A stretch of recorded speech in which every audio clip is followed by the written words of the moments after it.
The Lancaster Barnstormers went to Charleston, West Virginia last weekend with high hopes. They were 8-4. They had won 7 of their last 9 games and held on to first place in the Northern Division here in the second half.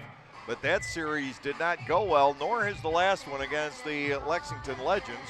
And the Barnstormers now find themselves a game out in that Northern Division race and having lost 5 out of the last 6 games. Every series against the West Virginia Power and for the Lancaster Barnstormers has resulted in a sweep. The Barnstormers took all 3, both in Charleston and here at home in the first half, and then were swept by West Virginia last weekend in the third series between the two ball clubs. Tonight is a reprisal of last Saturday night's game at Charleston's Appalachian Power Park. Niall Ball will be making the start for the Barnstormers. He will match up against Eric Sekula of the Legends, or rather the Power. 8-3, the final score. Sekula was brilliant for 7 innings against the Barnstormers last Saturday night. One of the better starting performances we have seen in the 2021 season. He gave up only 1 earned run in 7 innings, and most importantly, Sekula did not walk anybody. Ball in his previous 3 starts had been tremendous for the Barnstormers, going 2-0 with a 1.80 ERA, and he started to pull the Houdini act last Saturday as well. A lot of base runners, not too many runs, until Connor Kopak got him for a grand slam in the bottom half of the 5th inning. That was the difference in the ball game last week, and the Barnstormers went on to lose that one by the score of 8-3. But now the scene has shifted, and the Barnstormers are on their home turf here at Clipper Magazine Stadium. Niall Ball 2-3 against Eric Sekula with a record of 6 wins and 7 losses. Here are the starting lineups tonight. First for the visiting West Virginia Power, Teodoro Martinez is leading off. He is in left field. The third baseman is Alberto Callaspo batting second. Jimmy Paredes will bat third and serve as the designated hitter. Edwin Espinal is the cleanup batter and the first baseman. Olmo Rosario, the second baseman, will bat fifth. Reimer Liriano is in right field. He is batting in the number 6 slot. Connor Kopak at shortstop batting 7th. Jovan Gonzalez is doing the catching. He is batting 8th. The center fielder in the number 9 slot is Nate Easley. And Sekula, who doubles as the baseball operations manager for the Power, is making the start tonight. His 17th of the season, 6-7 his record, and a very solid, especially by 2021 standards, 4.23 earned run average. The Barnstormers this evening will be led off by Caleb Gindel. He will be in right field. Blake Alleman, the second baseman, batting number 2. Alejandro De Aza is in center field. He is hitting third. The cleanup batter is the first baseman, Kelly Dugan. Trayvon Robinson will bat fifth. He will be in left. The designated hitter batting number 6 is Devon Torrance. Anderson De La Rosa is catching and batting 7th. The third baseman in the number 8 slot is Jake Hoover. Clea Luis Rondon is the Barnstormers shortstop for real tonight, and he is batting in the number 9 slot. Niall Ball on the hill. Ball is 2-3 on the campaign with an earned run average of 4.87 coming into play here tonight. Barnstormers and the West Virginia Power, we have dodged the heavy rain. It's only sprinkled a little bit, believe it or not, at Clipper Magazine Stadium. There are parts of the Lancaster area that are underwater, and we may have to dodge some of the weather later on tonight. There is a flash flood warning in effect. That's largely for the eastern and northern suburbs of Lancaster City. The city itself has remained relatively dry.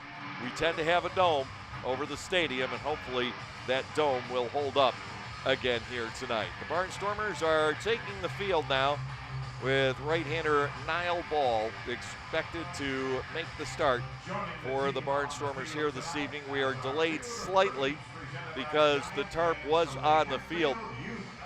Looking at the radar and tracking it between about 5:30 and roughly 10 after 6, yellows, oranges, and reds got within 3 blocks of Clipper Magazine Stadium to our east and never got here. We were in light to moderate green the entire time and just a little bit of a rain shower, nothing hampering play, but about a 5-minute rain delay before we could get going with the ball game tonight. We have the colors being presented. We'll send you down to the field for our opening ceremonies. Until the colors have been retired from the field.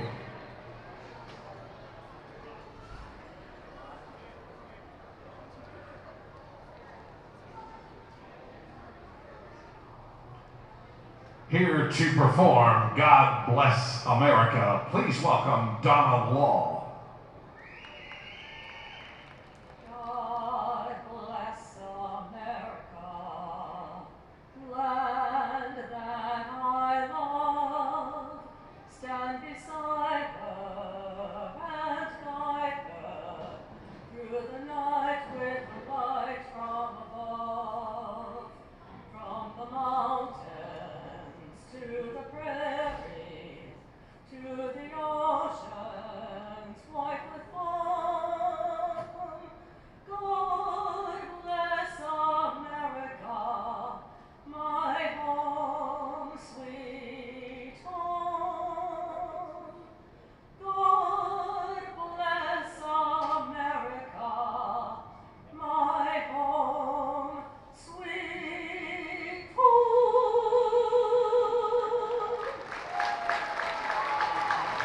And now, fans, please remove your hats as we honor our nation and its flag. Please welcome Raya Power to perform our national anthem. Oh, say, can you see by the dawn's early light what so proudly we hailed at the twilight's last gleaming, whose broad stripes and bright stars through the perilous fight for the ramparts we watched were so gallantly streaming, and the rocket's red glare, the bombs bursting in air, gave proof through the night that our flag was still there. Oh, say does that star-spangled banner yet wave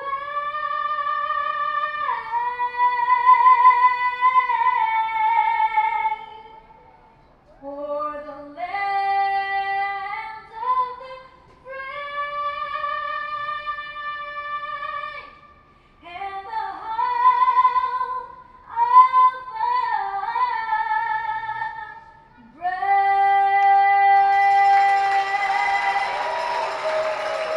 Great job on both God Bless America and our Star-Spangled Banner prior to the Barnstormers and West Virginia Power this evening. Now we'll fall silent and allow the colors to leave the field.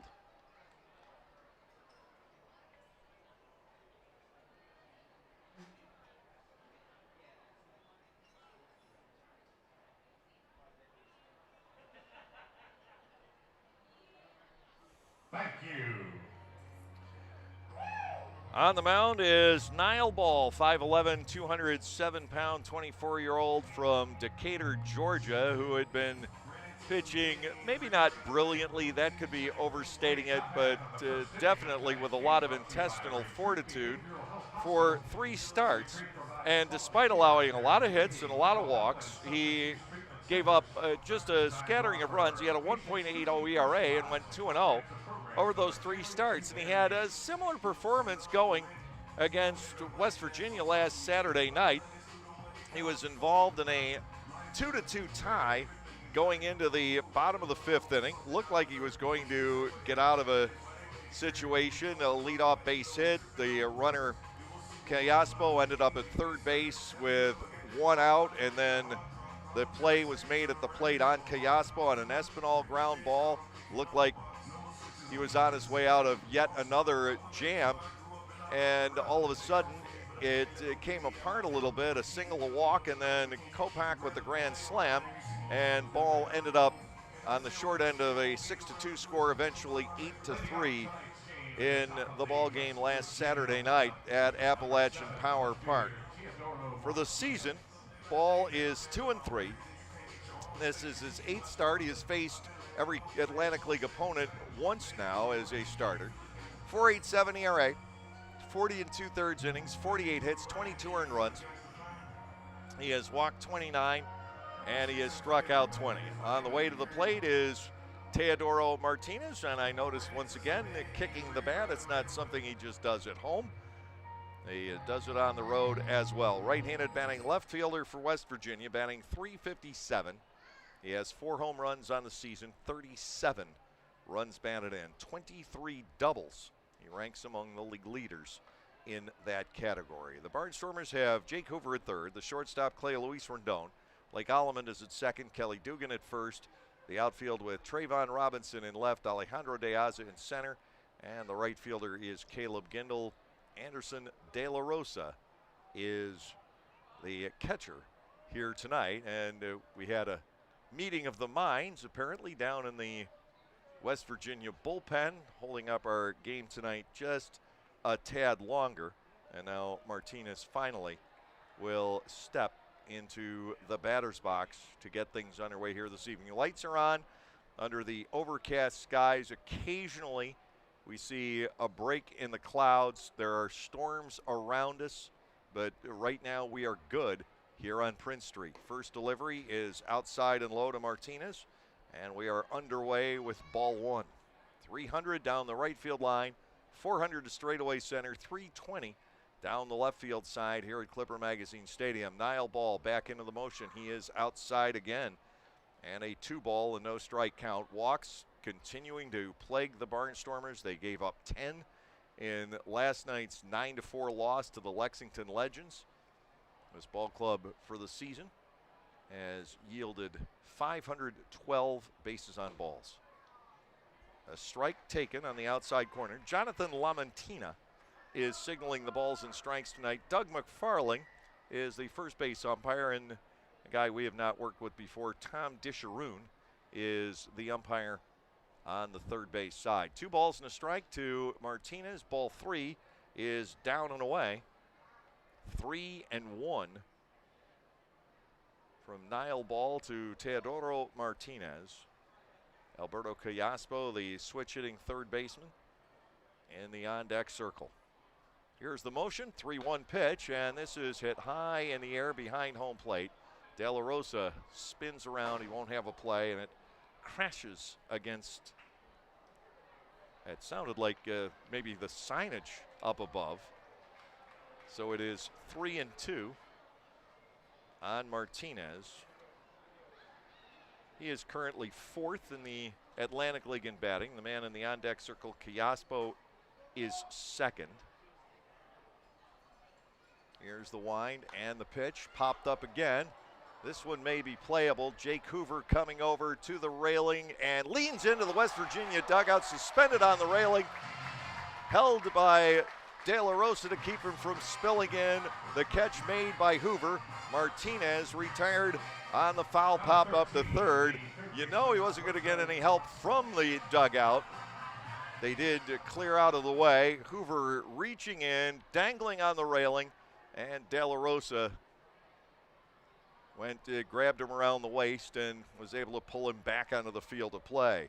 Alberto Callaspo stands in, batting .370. The switch hitter with a couple of homers on the season. He's driven in 37. Ball is off the outside corner.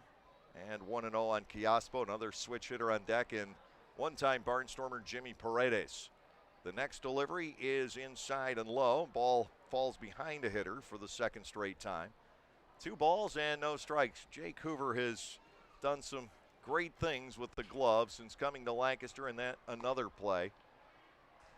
Not an exceptional one, but a very good one just because of the balance that it required and the timing of sticking the glove over the railing. 2-1. And to Kayaspo, there's a ball belted deep right field. Way back it goes, and the walls will not contain it. It hits the very top of the tent on the Haller Pavilion. Kayaspo with the home run. The Barnstormers continue to be tortured by the long ball on their own field. And it is 1-0 in favor of West Virginia on just the third home run of the season for Kayaspo. That the 81st home run by the opposition on this field this season. We're playing just the 42nd game. It is a home run friendly field to right and right center here in Lancaster, no question about that. The Barnstormers typically will take advantage of it more than their opposition will because the Barnstormers are built for this ballpark, but they have given up a lot of them here this year. Barnstormers out-homered at home, and they've out-homered their opponents when traveling. Ball is outside to Jimmy Paredes, 301 hitter with 6 homers and 26 driven in. Nile comes back. The pitch cut on and missed as Paredes tries to go back-to-back with Kayaspo on that swing. It is 1 ball, 1 strike. Just last night, Keon Barnum of the Lexington Legends with a multi-home run game. The Barnstormers have given up 14 of them for the year. Now Paredes, a fly ball, right center field. That is curling back in the neighborhood of De Aza. He makes the catch. Paredes retired. 2 down, and it brings on first baseman Edwin Espinal. Espinal, a .319 hitter with 7 homers, 48 runs batted in. West Virginia now 11-9 in the second half. They ran into some difficult times, dropping 2 out of 3 over the course of the last few days, playing at Southern Maryland.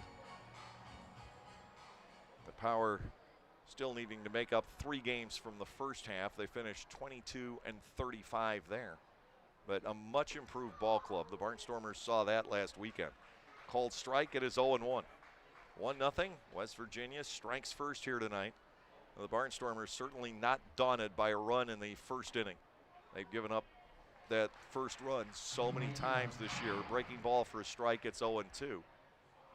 Lancaster averaging giving up about 3.5 runs per game in the first 3 innings. Fastball is inside, and a ball 1, 2 strike count.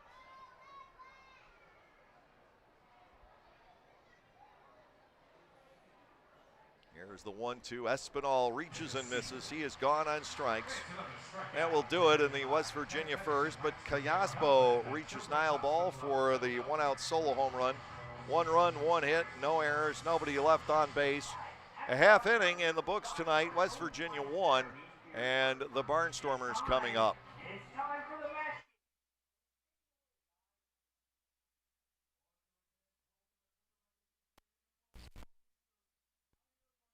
match. Barnstormers baseball yet again. We also wanted to thank all of you for your incredible support for our business during the pandemic. We are so happy to still be here helping you with the best brand names and the best prices of major appliances in the area. Enjoy the game, and we will continue to service you now and into the future. Gockenauer Appliances in East Petersburg and on the web at gockenauers.com. New to Clipper Magazine Stadium in 2021 is Otto's Hospitality. Otto's is totally committed to the fan experience, from quality to convenience to safety. And they are committed to Lancaster, using local food purveyors whenever possible. New menu items like homemade Brauhaus pretzels, Black Angus burgers, and Otto's meatballs are sure to make any Barnstormers game even more fun. Use self-ordering kiosks or your phone instead of waiting in the lines. That's Otto's Hospitality. Who do you want to go with? Eric Sekula making the start tonight for West Virginia. He's 5'10", 200 pounds, born in Northern California, but went to high school in West Virginia between Charleston and Huntington, then attended Marshall University in Huntington. He was drafted by the Toronto Blue Jays back in 2011, spent 5 years in their organization. But Sekula had his best days as a professional, at least numerically, with the Quebec City Capitals in the Can-Am Association over 3 seasons from 2017 to 2019. Sekula went 26-15 for Quebec City. He pitched briefly for Somerset in 2016 and now is not only the ace of the rotation and certainly the stalwart for this West Virginia club, but at the same time, he is their baseball operations manager. Caleb Gindel will be facing him. Gindel all the way down to 276 now. 22 home runs, 62 runs batted in. Sekula is wide of the plate, and it is ball one. 1-0 West Virginia. The Barnstormers getting underway in their half of the inning. Gindel, Allemond, and De Aza with Dugan in the hole. And the next offering is outside on change. Ball 2 and no strikes. Sekula last Saturday did not walk anybody in 7 innings of work. He struck out 8, gave up 6 hits to the Barnstormers. Gindel swings and he drives the ball out to right field. That is deep, but off the right field wall. Bobbled for a second by Reimer Liriano. Gindel stops at first with a leadoff single. Caleb Gindel just did not get enough elevation on it, and Liriano played it perfectly, turning around to take the carom off the wall, and even though he bobbled it for a second, Gindel could not take the risk and try to go to second. Runner on with nobody out. Blake Allemond, the second baseman, steps in. Allemond has dipped a bit to 286. He lost a 6-game hitting streak last night. He was getting hits about 1 at a time, generally for extra bases. Last night he walked twice and went 0 for 2 otherwise. De Aza on deck, then Dugan. The Barnstormers trying to make up the home run by Cayaspo in the top of the inning, and perhaps even more here in the bottom portion. Eric Sekula empty-handed on the mound, waiting for a baseball to be tossed to him by his battery mate Jovan Gonzalez. Alberto Cayaspo is at third. He played for Bridgeport previously. Connor Kopak is new to the league. Olmo Rosario, one-time Barnstormer and Patriot. Edwin Espinal has been with Somerset. Teodoro Martinez in left. He has been with Somerset as well as Southern Maryland mainly. In center field, Nate Easley, he's new. Reimer Liriano is new. And mentioned earlier, Eric Sekula also was at Somerset, though briefly. Gindel leads from first base. Allemond awaiting a pitch. It is over but low. And ball 1, no strikes the count. Gindel continues to lead the league in runs scored. Allemond goes after a breaking ball, swinging and missing.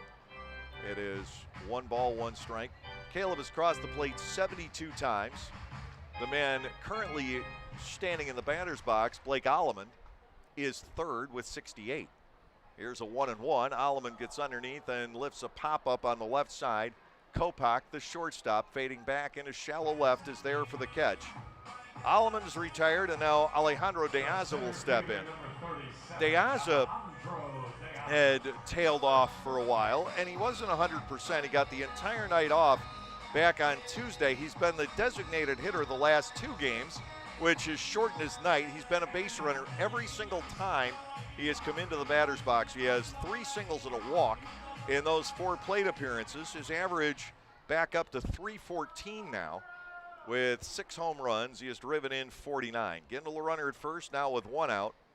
Third baseman Cayaspo plays up against the bunt. He and De Aza would know each other rather well from their many, many years jointly playing against each other in the major leagues. Down low for a ball, 1-0. De Aza, a very good bunter, and Cayaspo does not wish to afford him that opportunity. Wind started now to blow in from left. De Aza swings and pummels a deep fly ball foul. 1 ball and 1 strike. He can turn on that inside pitch so well, but he didn't stay inside this one and never had a chance to stay fair. 1-1 to Alejandro. Barnstormers with the leadoff single, trying to build on that. Espinal holding Gindel on at first base. Here's the 1-1 pitch, and De Aza goes the other way, a line drive out the left. That will skip on past Martinez and go all the way to the wall. Coming around is Gindel. De Aza is steaming for third, and he'll be in without a throw. A triple for Alejandro De Aza, and the Barnstormers have tied the game at 1. Martinez went to try and make the sliding catch out in left center field. He came up short, and the ball skips and rolls all the way to the wall. Kelly Dugan now batting with the runner at third base, and just one out in the inning.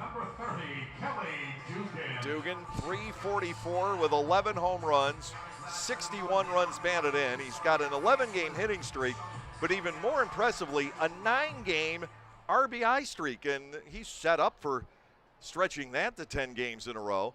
The Sekula pitch, Dugan tries to dig deep for that one and misses. No balls and 1 strike. De Aza, the runner at third, he's red hot again. That was his second triple of the year. Now to Dugan, no balls and a strike. He gets underneath, hits a fly ball, not terribly deep into center field. Nate Easley coming on, he will make the catch. De Aza is coming, so is the throw. Here's the play at the plate, and they got him. Beautiful throw by Nate Easley. Gonzalez able to lay the tag down for the double play. So Dugan will have to wait till later on in this game to extend his hitting and RBI streak. So wonderful play by Easley out in center field. He did absolutely what you're supposed to do. Came in, got behind that throw, and had it right on the line to Yovan Gonzalez, doubling up De Aza. The Barnstormers tie the game with 1 run on 2 hits, no errors, and nobody left on base. We'll head to the second inning. Already a lot of excitement tonight. Through 1, the Barnstormers 1 and the West Virginia Power 1. Like craft beers? Then the best place to be in Lancaster is Clipper Magazine Stadium. That's right, celebrate baseball or just a night with your friends at the Broken Bat Deck down the right field line. The Broken Bat features more than 20 local craft breweries, plus product from a local winery. Food including Otto's Meatballs is sold off a pub-style menu. So get together, hang out with your friends, or make some new ones. Enjoy a night of craft beer sampling along with a Barnstormers game.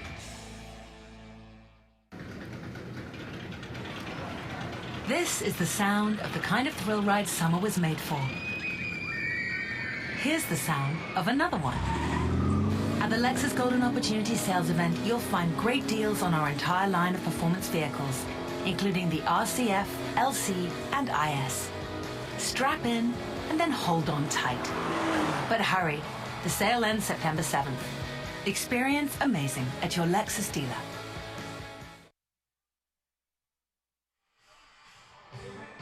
Olmo Rosario leads off the second inning for West Virginia, back in the ballpark he called home for about a season and a third, the entire year of 2013 and then the stretch run in 2014. He was part of that championship team here in Lancaster. Since joining West Virginia, he's gone 6 for 23, all hits, singles, 5 runs batted in. And during the break between our 2 series against West Virginia, he celebrated a birthday.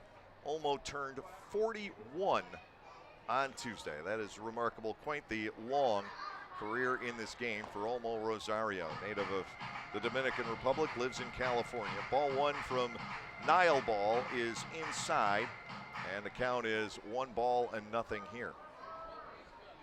The well-traveled Olmo Rosario. Look at ball 2 off the outside corner.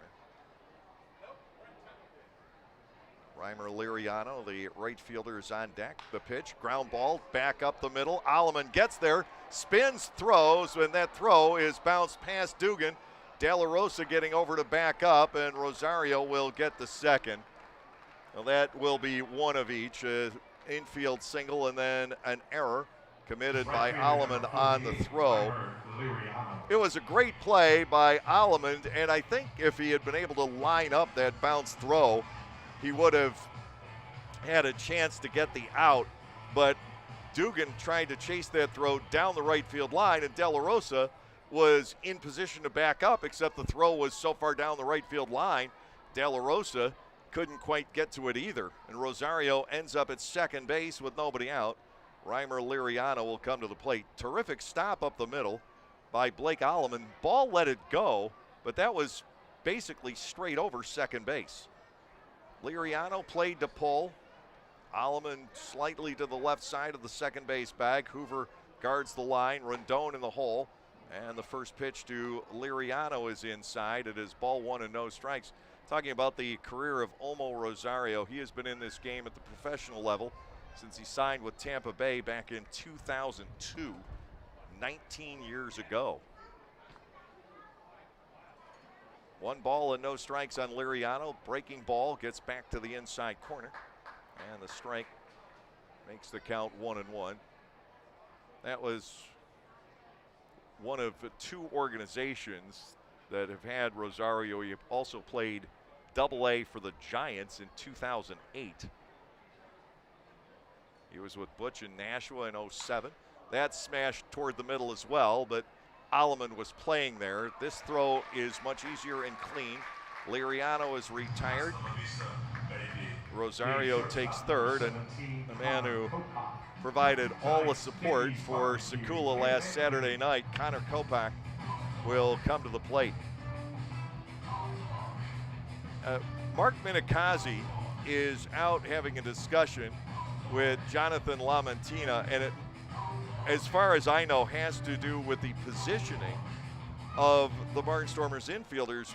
Was Blake Allamont on the infield dirt when that pitch was delivered? So now the umpires are going to discuss it. It's the only thing I can see being part of that discussion.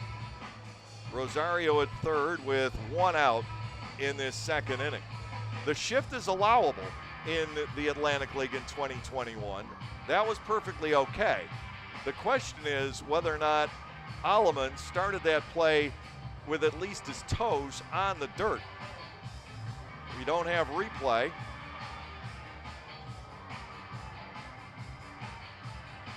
As far as any kind of an official.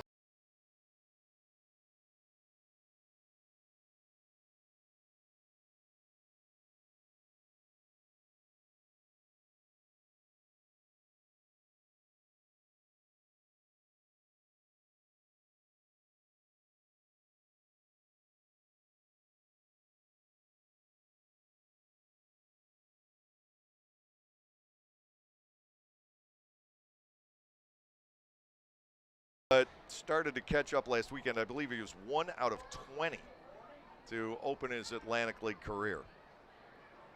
Barnstormers will keep the infielders back. Rosario at third with 1 out. And a Kopak ground ball pulled foul. It is no balls and a strike. Will 6 days make a difference? Kopak with a 2-run double into the left field corner and a grand slam to right center off ball last Saturday. In between, he grounded out to third base. So he won 2 of the 3 battles and drove in all 6 runs that Nile allowed last Saturday night. Swing and a miss. Ball comes out with a vengeance here and has the advantage at no balls and 2 strikes. A strikeout here would come in very handy for Nile. He doesn't fan all that many. Got Espinal back in the first inning. 0-2, and that is swung on and missed for strike 3. 2 outs with the runner at third, and a round of pulled pork for part of our crowd. Bringing on Jovan Gonzalez, the catcher, 260 hitter with 3 home runs and 22 runs batted in. It has gotten noticeably cooler here in Lancaster after that one storm passed through. There are others in the area, but for the most part, we have remained untouched. First pitch way outside, good reach by De La Rosa to keep that from getting through and allowing the run to score. Ball 1, no strikes with 2 outs and the runner at third. Ball has the opportunity to escape.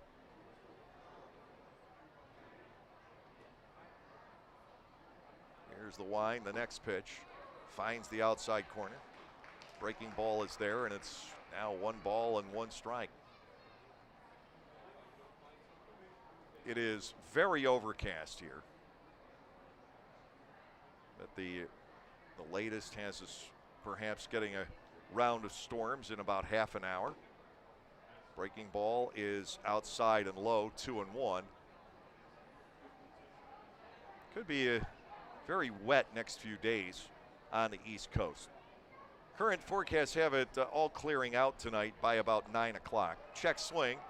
The Barnstormers will ask for help at first base. Doug McFarland grants it, and it's 2 balls and 2 strikes. Looked from here like Gonzalez had gone, and it turned out to be the case, at least in McFarland's mind, and he has the final say. 2 balls, 2 strikes with 2 outs. Rosario still perched at third, dancing up the line. Swing and a miss, ball. Roars back and strikes out 2. He has 3 for the game tonight. No runs on a hit and error, and Omo Rosario left waiting over at third base, never got the ride home.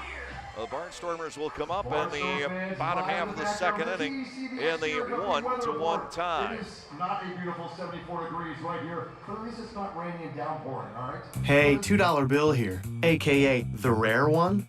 Problem is, I'm so rare, people just saved me. But thanks to the new Cash Vibe with Quick Cash from the PA Lottery, I'm back in business. For just $2, you can get bigger jackpots starting at 150 grand. Plus Quick Cash, a chance to instantly win $2 or $6. Haha, it's good to be wanted. Play Cash 5 with Quick Cash from the Pennsylvania Lottery. Must be 18 or older. Please play responsibly. Benefits older Pennsylvanians every day. At Clipper Magazine Stadium, we have hot dogs and popcorn, peanuts, soda, and nachos. But what if, say, you are only 3 months old and mom wants to have a night out and watch the Barnstormers? Well, thanks to May Grant Obstetrics and Gynecology, the littlest of Stormer fans now have a place to go for dinner during the game. Tots can take mom to the Little Sluggers dugout behind Section 13 at the stadium for a comfortable private feeding experience. A brightly painted room with comfortable furniture and TVs tuned to the game, it is the perfect spot for baby and mom during a night at the ballpark. Umbrellas are popping open at Clipper Magazine Stadium. It's only a drizzle. We will play on. Trayvon Robinson, Devon Torrance, and Anderson De La Rosa are the scheduled hitters for the Barnstormers. Tonight's one of those nights that I think if we play 5, we play all 9. Just by the way this forecast is set up. But we are really going to have to dance in between the storm cells, almost playing a slalom against the weather. These cells are around, they are numerous, but they don't always get to us here on Prince Street. They have a way of breaking up as they get into this area. The one earlier did just that. Worst went to our east. Here is Robinson batting .238 with 8 homers, 41 driven in. Sekula delivers, and it is ball 1 just low. 1-0 to Trayvon. Devon Torrance, the on-deck batter. He is in the lineup tonight as the DH. Sekula comes back. Robinson punches this down the left field line. That will land just foul. Robinson just in a stretch where nothing goes right. If you're hot, that ball lands a foot or 2 fair. When you're not, it lands a foot or 2 foul. He will come back at 1 ball and 1 strike. Potential second Barnstormers run thrown out at the plate in the bottom half of the first inning. Easily nabbing Deaza, trying to score on a Kelly Dugan fly ball. Kelly just didn't hit that far back enough. It gave easily the opportunity, and he made a perfect throw. To Robinson, here's the 1-1, grounded foul over toward his own dugout. 1 ball and 2 strikes. The count to Robinson, and the bullpens are covering up the mounds. An indication that it has started to rain and is expected perhaps to rain harder. 1-2, Sekula to Robinson, doesn't creep it in the back door. Or, oh, he did. That is called strike 3. It's amazing how many times that happens to Trayvon. Devon Torrance, the designated hitter, will step in. .260 with 15 runs batted in. Didn't look like that pitch had a chance to get to the outside corner.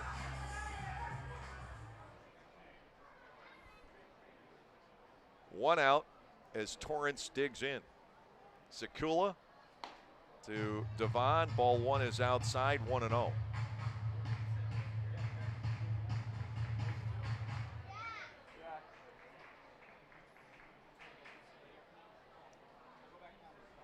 Right-hander coming to the set, to the windup rather, outside and ball two. 2-0. Torrance 5 out of 18 in this season series. A lot of that last weekend. He had a very good series, including a 3-hit game against West Virginia. He was the most successful against Sekula last Saturday night.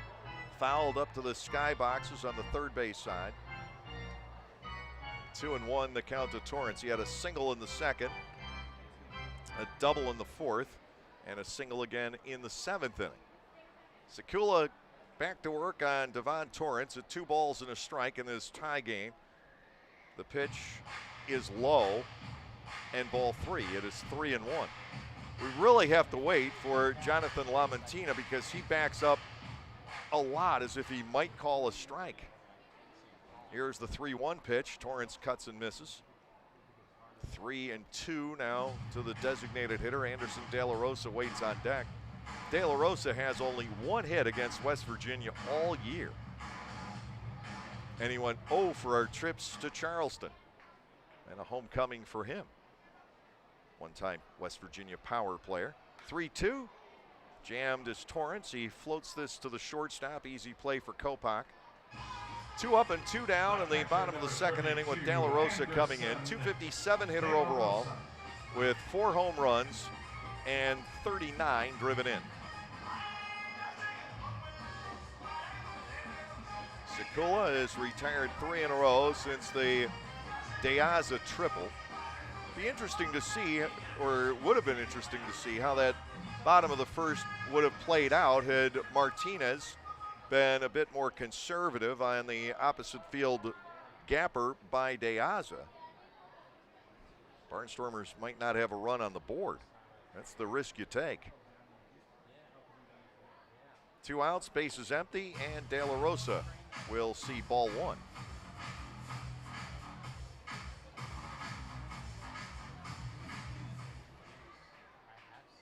It is 1-0. The wind, the next pitch, breaks across the plate. The count levels at 1-1. Sekula still able to stay away from the base on balls. He's fallen behind a couple hitters tonight. We're talking a guy who has now thrown 91 innings and walked only 18. He's the proof that it can be done. 1-1. De La Rosa pulls a ground ball foul past Ross Peoples and kicking on around the tarp. Ross will chase it down, jogging after that.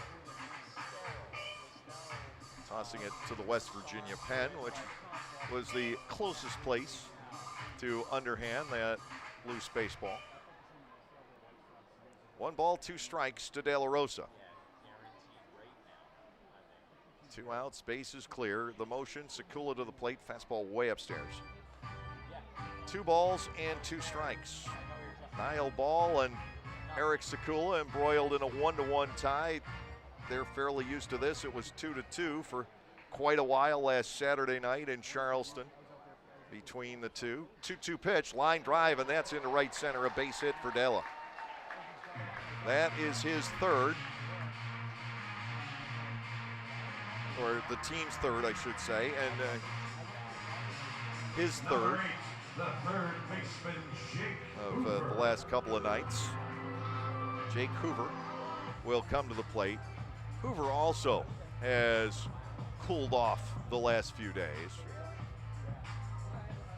A guy who's known more for his glove and his speed than his bat. He's just 3 out of his last 25 after a 9 for 22 start. De La Rosa, the runner at first base with 2 outs. Sekula to Hoover, fouled off. 0-1. Clay Luis Rendon, the shortstop, waits on deck. Barnstormers with 3 hits, 2 for West Virginia. The Barnstormers have been guilty of an error that was a forgivable one. Aleman trying to make a great play, and he just made a bad throw off a terrific stop. 0-1 to Hoover. Again, a foul ball. Sekula has him at no balls and 2 strikes. Sekula had not faced Lancaster until last Saturday. Barnstormers missed him the first 2 series. West Virginia has him.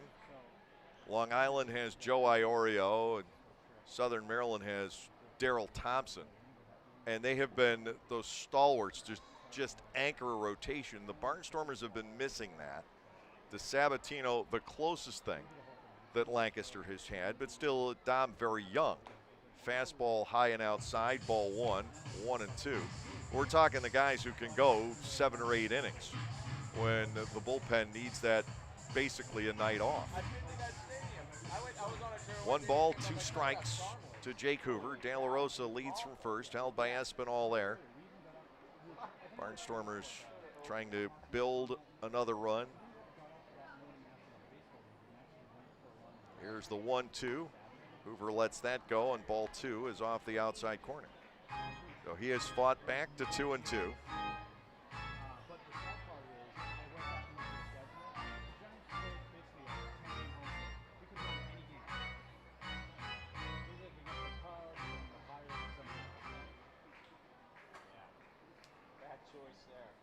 Infielders are back here. The outfielders are reasonably deep. Center fielder Nate Easley plays Hoover toward the right side. 2-2 pitch, slightly off the inside corner. 3-2. Again, Lamantina backed up after that pitch. And a lot of umpires, when they do that, that means they're going to signal a strike. And in this case, the punch out. It did not happen. 3-2. De La Rosa will be departing. Espinal holds him very loosely here. 3 balls, 2 strikes. The payoff to the Barnstormers' third baseman. De La Rosa goes, and the pitch is strike 3 called on the inside corner. Hoover goes down looking, and that will end it. No runs on a hit, no errors, and 1 left. We are through 2, and we remain tied at 1. How do you feel about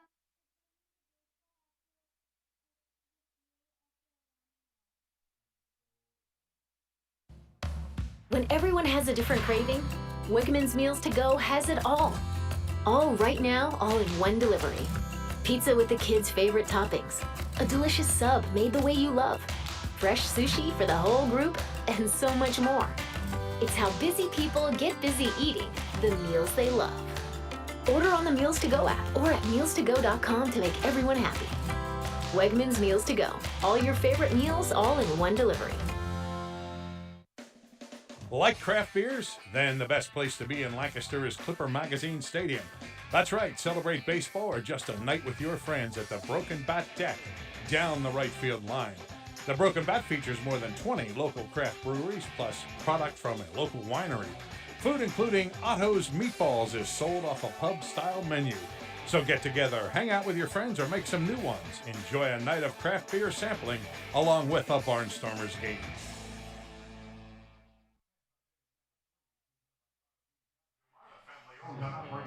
One to one, we go to the third inning, and Nate Easley, the center fielder, will be leading things off here. Teodoro Martinez and Alberto Callaspo will follow. Umbrellas are open at Clipper Magazine Stadium. We have big plans for tonight, too. There is a candy drop for the kids after tonight's game. Kids run the bases. Should be a great night for the young'uns. We've got to avoid the raindrops first. Easley will step in. A couple of his 4 home runs have been at the Barnstormers' expense, and as we've seen tonight, he has a pretty decent arm from center field. You've got to respect it. It wasn't a terribly long throw that he had to make. The fly ball from Dugan was reasonably shallow, but it had to be an accurate one. There was not a lot of room to spare. And Easley was able to make that throw in good order. First offering from Ball fouled away. It is 0-1. Niall has struck out 3 tonight. As I say, he hasn't been a really big strikeout pitcher, but they are coming in this one. Ball comes back. It's lined into left field. A leadoff base hit for Nate Easley. Third hit off of Ball in the game.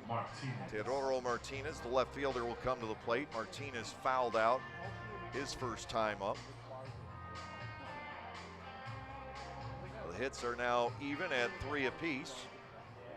Ball will have to work his way out of another leadoff base runner. 1-1 in the third inning of baseball here tonight. Barnstormers with the infield at double play depth. Last night, the Barnstormers turned one of the quirkiest double plays I've ever seen. 1-4 to 6-3. Those have been known to happen. That wasn't what it made that double play unique. What made it unique was the fact that the ball hit Brent Teller's foot, deflected to second base. Blake Alleman then kicked it, and it went right to Hoover playing shortstop. Hoover stepped on the bag through to first, so it was a double kick, double play. And everybody after that game, they had to laugh about it with the Lexington coaching staff and our coaching staff after the game last night. That was one nobody had ever seen before. Throw goes to first base, and diving back in is Easley, who's 4 for 4 in the stolen base category. One strike on Teodoro Martinez, and the atmosphere has that smell of rain to it.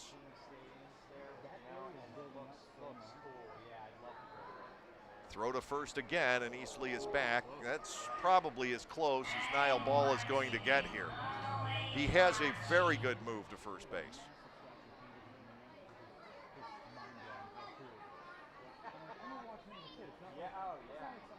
We're in the lighter shades of green here in the city of Lancaster. There are bigger storms out there. They're not as fierce looking as they once were an hour or two ago. Inside for a ball, Martinez bats at 1-1 here in the top half of the third inning. Runner on with nobody out. Ball checking over toward Easley, who knows where the edge of the envelope is here.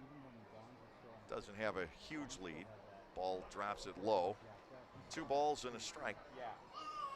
Callaspo, who hit the home run back in the first inning for the West Virginia run tonight, waits on deck. De Aza a triple for the Barnstormers.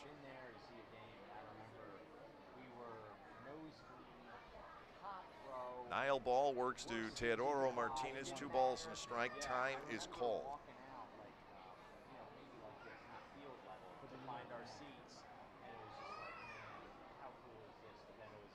Out of the stretch.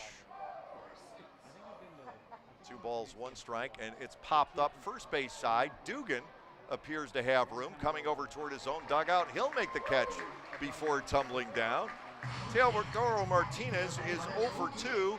He'd still be batting both times if this field were about a foot narrower down both stripes.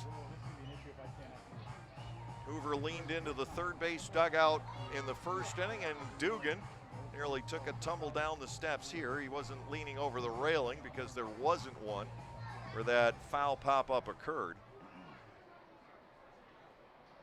Callaspo steps in with Easley still at first base and 1 out. York and Southern Maryland already go down to the rain tonight. They got a lot more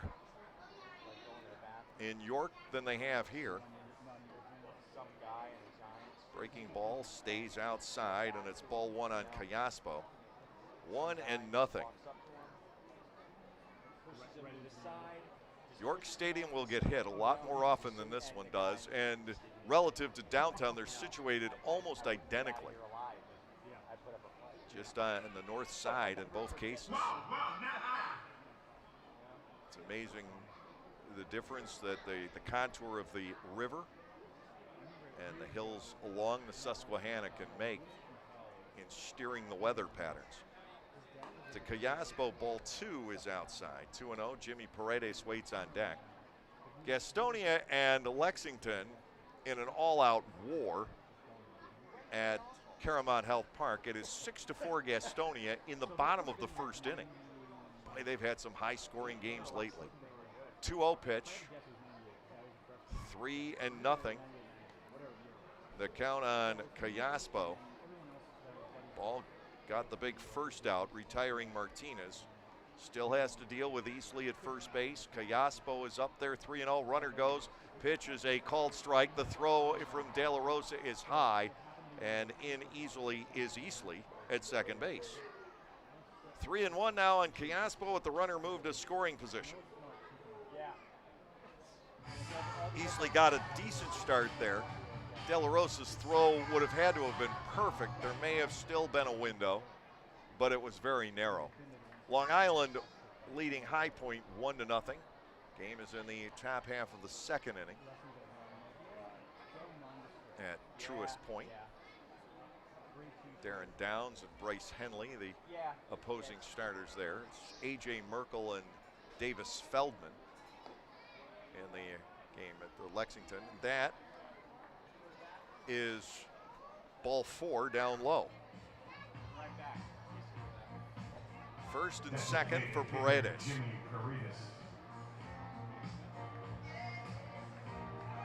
Paredes fly to center back in the first inning. 2 runners aboard with only 1 out here in the third.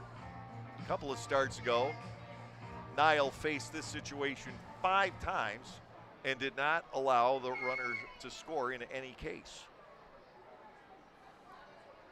1 out with Easley at second, Callaspo at first.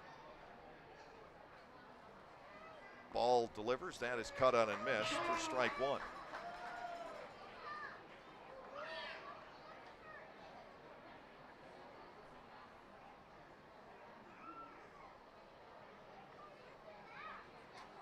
Niall peering into De La Rosa to get the signal here. Taking some time, Paredes being patient. 0-1, target set by De La Rosa. Easley popping around off second base. The pitch drifts back across the outside corner, making it 0-2.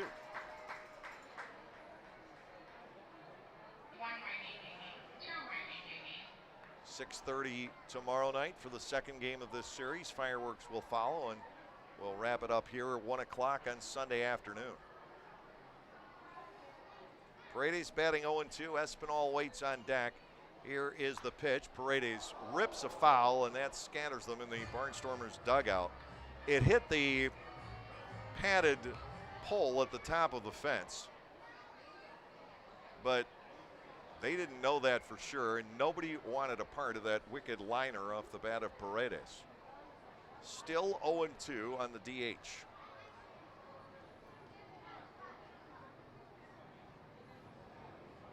Tied at 1 in the third inning. Swung on and missed. It's automatically the out. De La Rosa did not need to apply the tags. His first base was occupied. 4th strikeout for Niall Ball. Runners remain at first and second. Edwin Espinal stepping in. He was a strikeout victim back in the first inning. Espinal, a dangerous hitter, but the Barnstormers have largely kept him under wraps this year. He is just 5 out of 31 in the season series. Easley leads off second, Callaspo off first. Ball, fastball inside, and Espinal able to get the hands out of the way. Ball 1 and no strikes. 1-1 ball game, top half of the third inning. Home run for Callaspo in the first, RBI triple for De Aza in the bottom of the inning. And now Niall is charged with a balk. That will send the runners to second and third.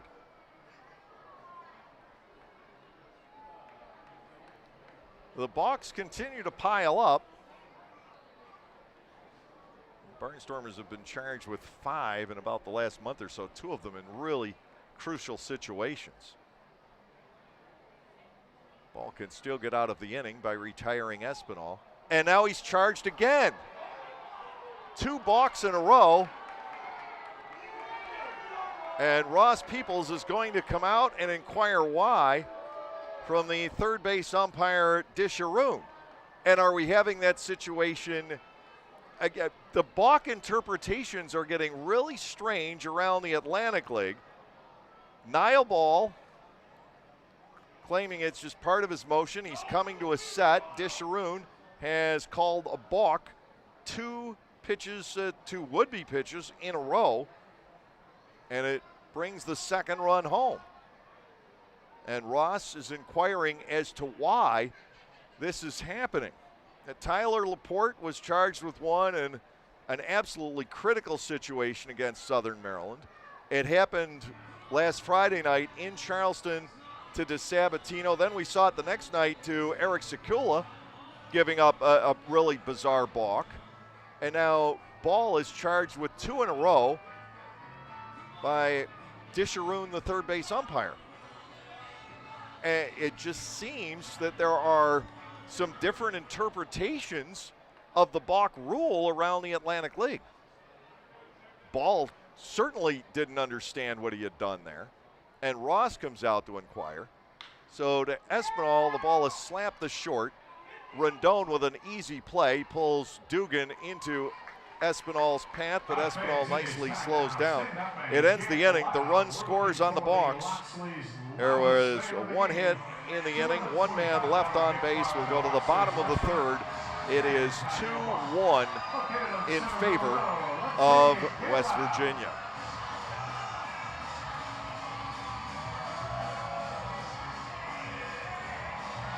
Localflavor.com, local flavor. Localflavor.com, local flavor. Excuse me, are you saying localflavor.com? Oh yeah, it's where I save big bucks on all kinds of things. Home improvement projects, dining out, family fun, electronics, jewelry, clothing. I even bought my wife a fancy spa package for half price. Half price? Yep, you know all the deals you find in Clipper Magazine. I love Clipper Magazine. Well, they're all on localflavor.com too. And you can get them right on your phone thanks to localflavor.com's mobile app. Here, take a look. Well, this app is amazing. Look at all these restaurants, amusement parks, car washes, fitness centers. This is worth sharing about. Exactly. Localflavor.com online, the Local Flavor mobile app, and Clipper Magazine together. It's like a triple play. Do the cheer again. I'm in. Localflavor.com, local flavor. Come on, everybody! Localflavor.com, local flavor. Localflavor.com, local flavor.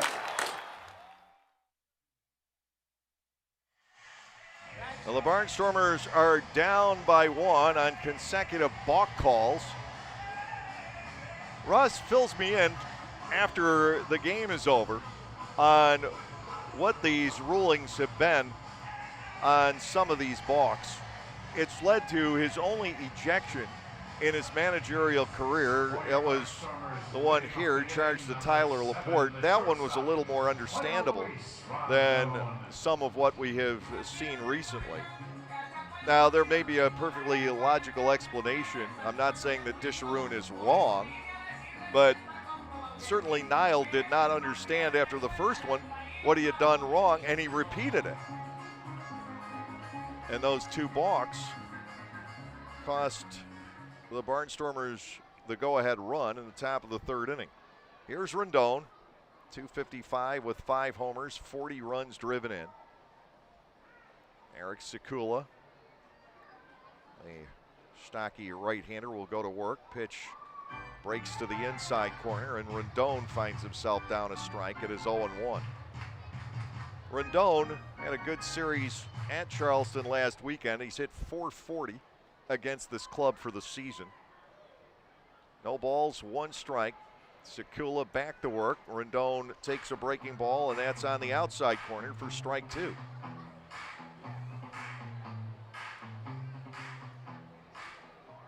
The balk last Friday night cost the Barnstormers pretty dearly. Rendon pulls a ground ball in the 0-2 pitch. The second baseman, Rosario, is there. Rendon retired, 4-3, 1 out. Caleb Gindel will step in. DeSabatino was cruising with a shutout in the 5th inning last Friday night when he was ruled to have balked. That allowed the first West Virginia run to score. The next two batters doubled. DeSabatino left with an 8-3 lead, and then 6 runs scored off the Barnstormers bullpen in the bottom of the 6th, and another big lead getting away. 1 out with nobody on base, and Gindel will take ball 1 down low. Alleman, the second baseman, waits on deck. Sekula back into his motion to Caleb. It's fouled away. And a 1-ball, 1-strike count. Caleb's last home run came on the 13th, 2 weeks ago tonight. He connected at Long Island. He has only hit 2 in the month of August. He was well on his way to the Barnstormers franchise record, and he'll get it with 1 more hot streak. The 1-1 fouled again to the padding. 1 ball and 2 strikes, 1 out with the bases empty here in the 3rd inning. The Barnstormers with 3 hits off Sekula, who has struck out 2, both looking. Here's the windup and the 1-2. Gindel has to lean out of the way. Ball 2 and 2 strikes.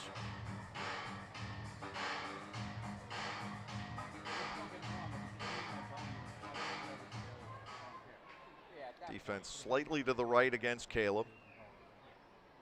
Here's the 2-2, swing and a miss. 6 of the last 7 retired by Sekula. He's just struck out his 3rd. Blake Alleman will step in. Alleman popped to short his first time up.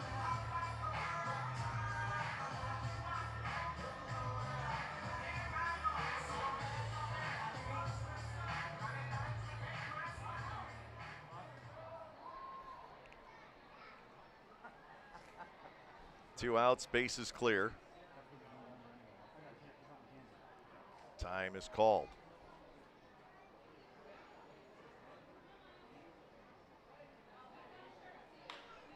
There's a pitch, and that is wrapped back to the mound very quickly.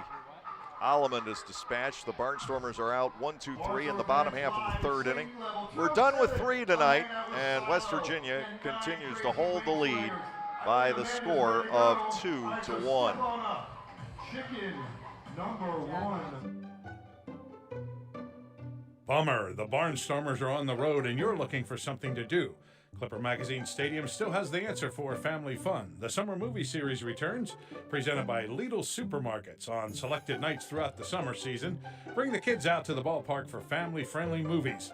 For just $6.50 per person, you get to sit on the outfield grass and enjoy a film on the big screen in left center field. Showtime is 7 p.m. For more information and movie listings, go to LancasterBarnstormers.com and click on the events page.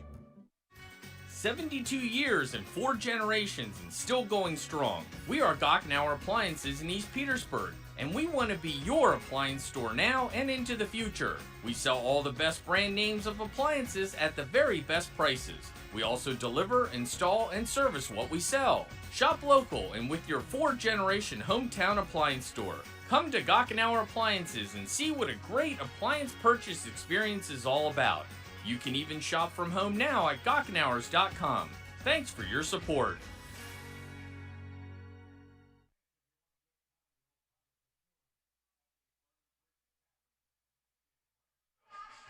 Two runs on 3 hits, no errors for West Virginia. 2 runners left on base.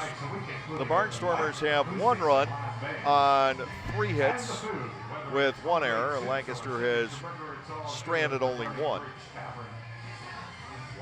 It will be Omo Rosario, Reimer Liriano, and Connor Kopak for the power in the top half of the 4th inning. Facing Niall Ball, and well, the best way to avoid the balk issue is quite simply not to allow any base runners. Lancaster now charged with 6 balks. They have all come in the month of August. in the last 17 games. And including the ones tonight, they've been costly. Usually in close ball games or pivotal situations.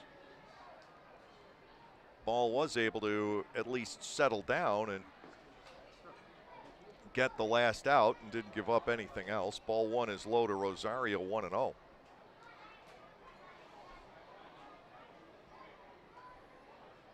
Breaking ball to the inside corner. It's 1-1.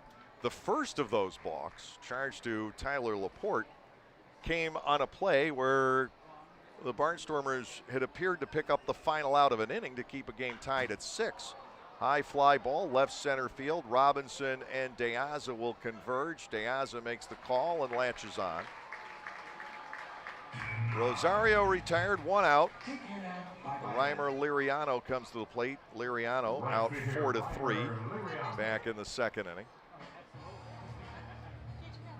2-1 West Virginia.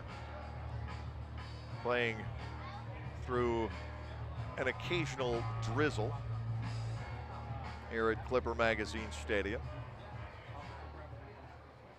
It's really astounding that we haven't gotten hit by this weather. And we're now closing in on having an official game played.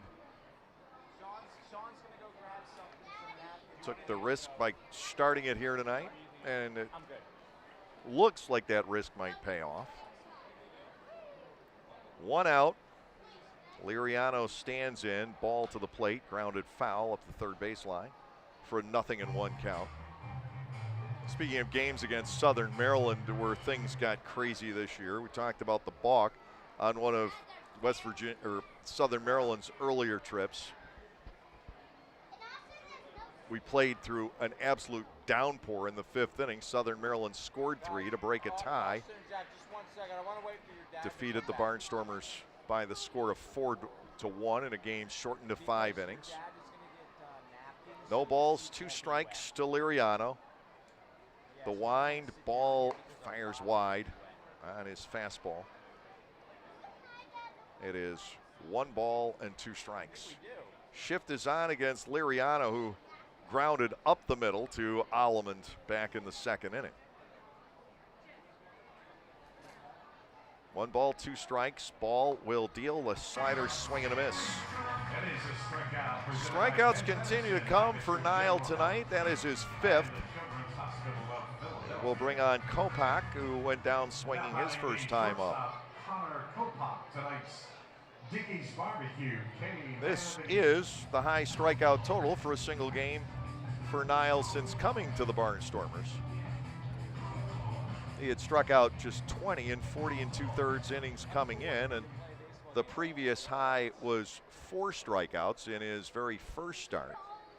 He struck out 4 in 4 innings against York back in July. Strike to the outside corner. It's 0-1 on Kopak here. 2 outs, nobody on board. Top half of the 4th inning. West Virginia leading by the score of 2-1.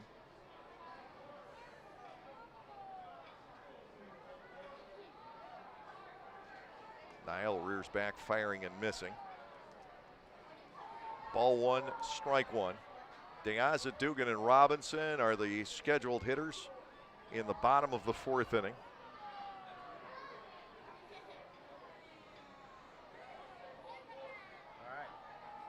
Here's the windup, the 1-1. Breaking ball is there. Niles pitched very well here tonight. The walks limited to just 1. That was Callaspo, and maybe with a little bit of an intent, filling in first base last inning. 1 ball and 2 strikes to Kopak. Here is the pitch. Outside, and a 2-2 count.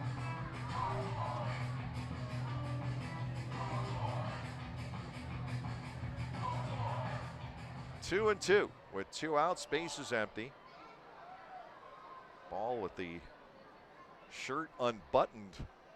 The top 1 or 2 delivers. He got him again. Kopak goes down swinging, and 6 strikeouts for Nile Ball. Nothing across in the top half of the 4th inning. We're through 3.5 tonight. West Virginia continuing to lead the Barnstormers by the 2-1 score.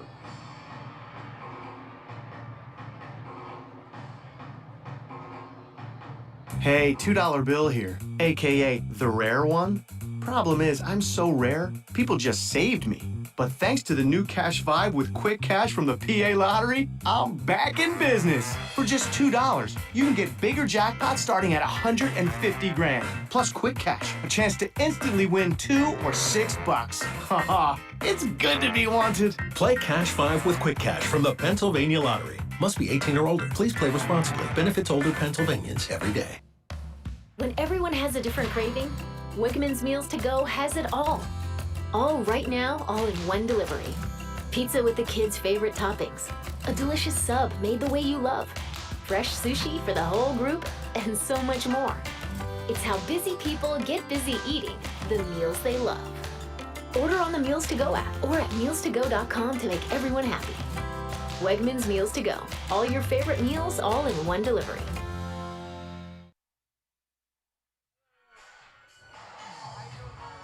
Lower half of the fourth inning, Deaza, Dugan, and Robinson are scheduled for the Barnstormers.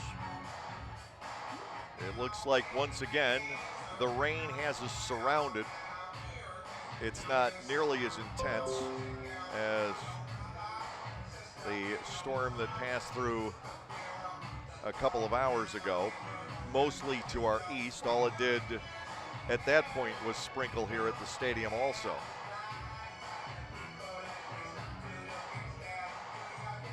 Sekula completing his warm-up throws, and Deaza will step in. Since the night off on Tuesday, Deaza is now 4 for 4 with a walk. And we've seen him go through spells like this time after time this season. Back on Sunday, he had 2 hits in Charleston.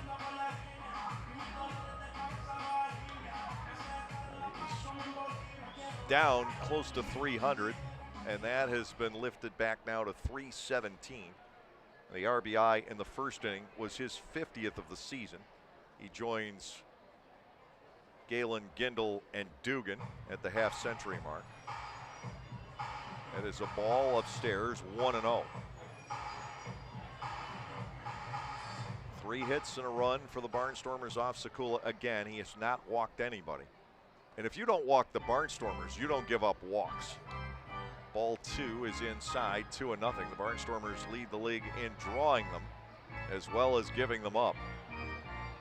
Sekula 7 innings, walk-free last Saturday night.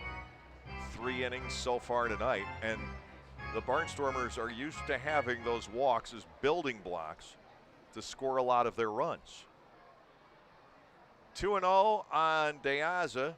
Sekula's pitch is driven toward the left field corner. That is slicing and goes foul.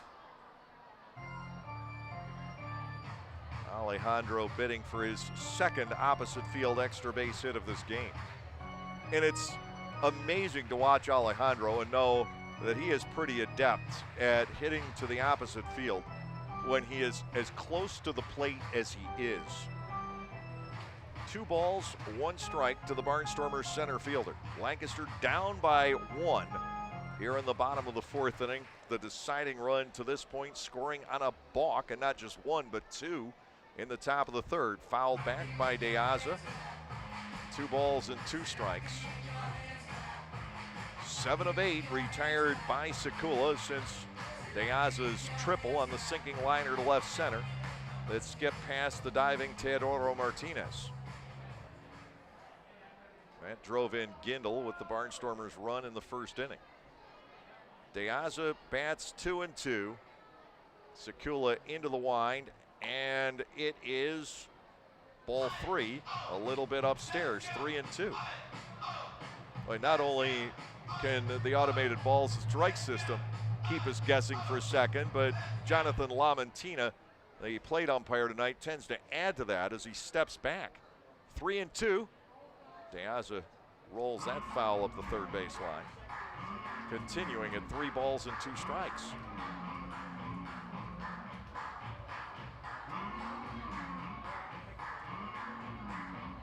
Ball and Sekula matching wits for the second time, 6 days apart.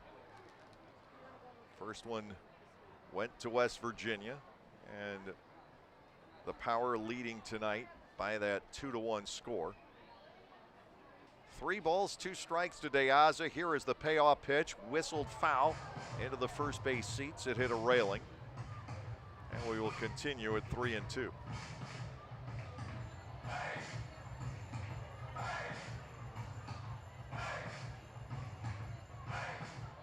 Sekula is not going to wear himself down. You have to do it for him with 2 strike foul balls. His pitch count not terribly high. Balls isn't really either. 3-2 to Alejandro, and that is ball 4. It is a walk presented by A leadoff walk, and we finally see Sekula give one up. Kelly Dugan to the plate. Dugan fried out into a double play back in the first inning. Barnstormers took a gamble by turning De Aza loose on that reasonably shallow fly ball, and easily made a perfect throw.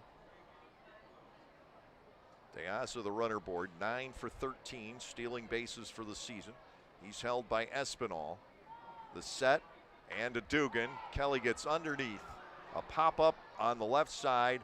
The third baseman is calling for it, and the catch made by Callaspo.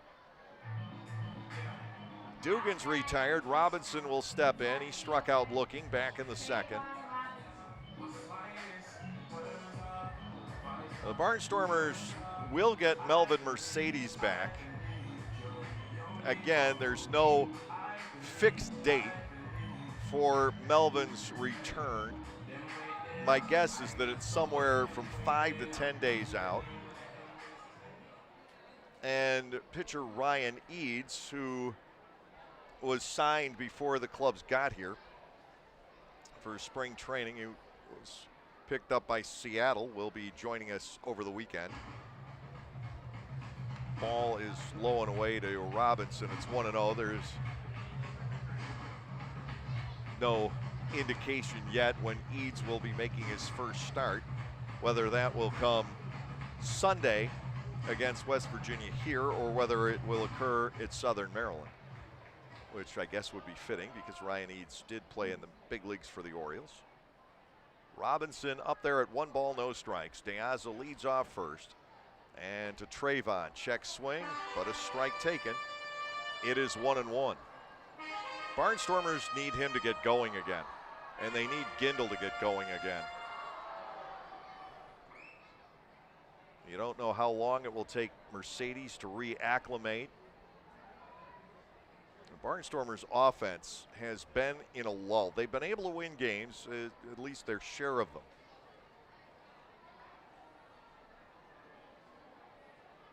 Time called. Robinson backing away. 1 ball, 1 strike with 1 out, 1 on.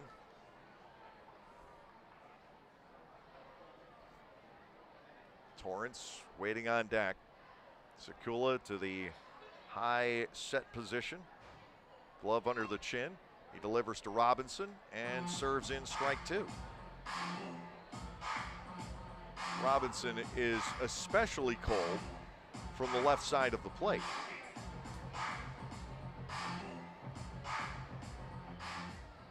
One ball and 2 strikes to him.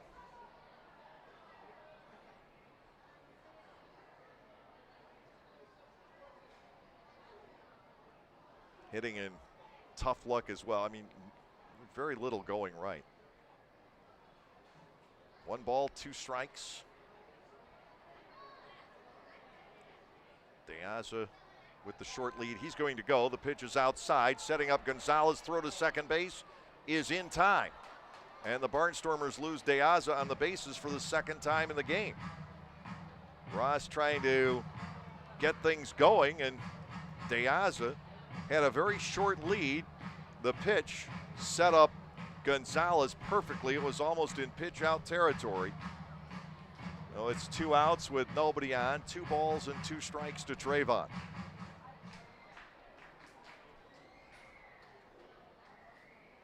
The wind, the pitch. Ball 3, yes, that one holds. Starting to see some lightning in the area, which means it behooves the Barnstormers to pick up a run somewhere, and I think that's what Ross was thinking with De Aza going.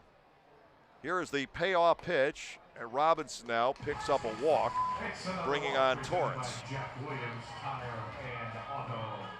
2 walks given up by Sekula in the same inning. That may not have been seen all year.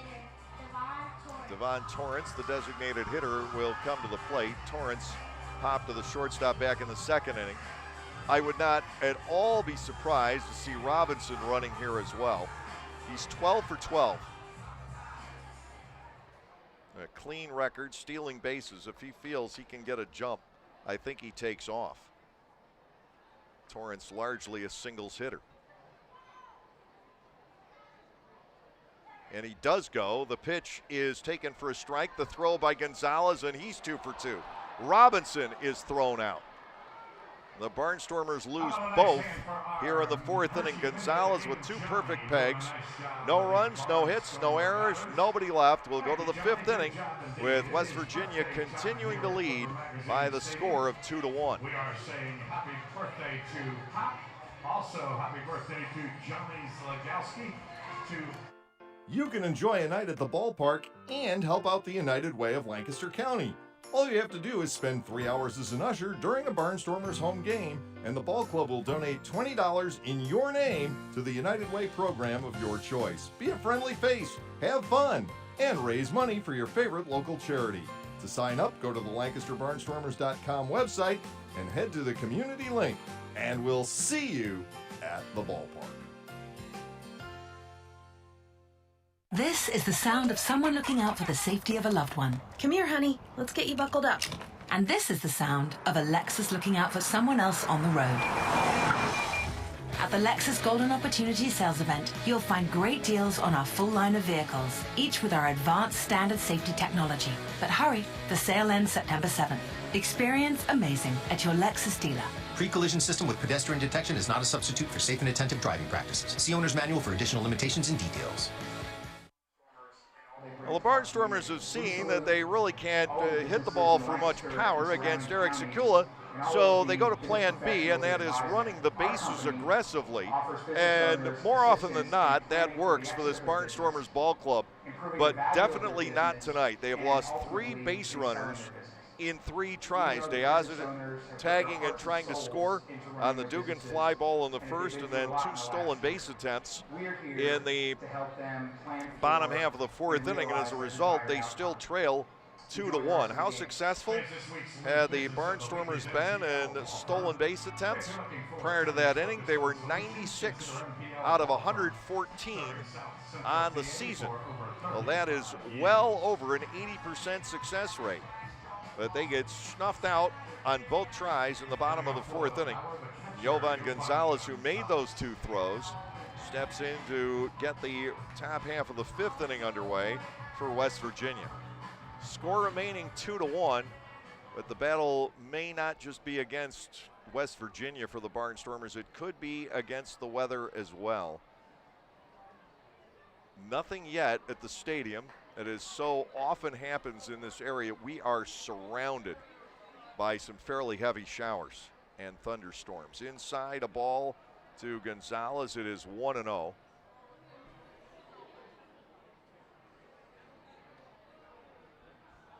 The windup, Nile to the plate, and he is low, making it 2 balls and no strikes. Ball has walked 1. He has struck out 6. The balks have been the biggest issue. 2-0. Strike on the outer edge. Gonzalez batting at 2-1. Nate Easley, the center fielder, is on deck. Then Teodoro Martinez.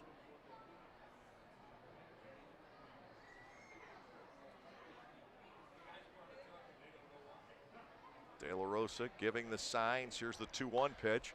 High fly ball down the right field line. That will fade foul and out of play. And the home run distance. Gonzalez has homered to right field in this ballpark before. With Somerset, he beat the Barnstormers on opening night one year with a home run down the right field line in extra innings at TD Bank Ballpark off of Kevin Munson. I think that was a 1-0 game, maybe 2-1. 2 balls, 2 strikes, and Gonzalez will back away.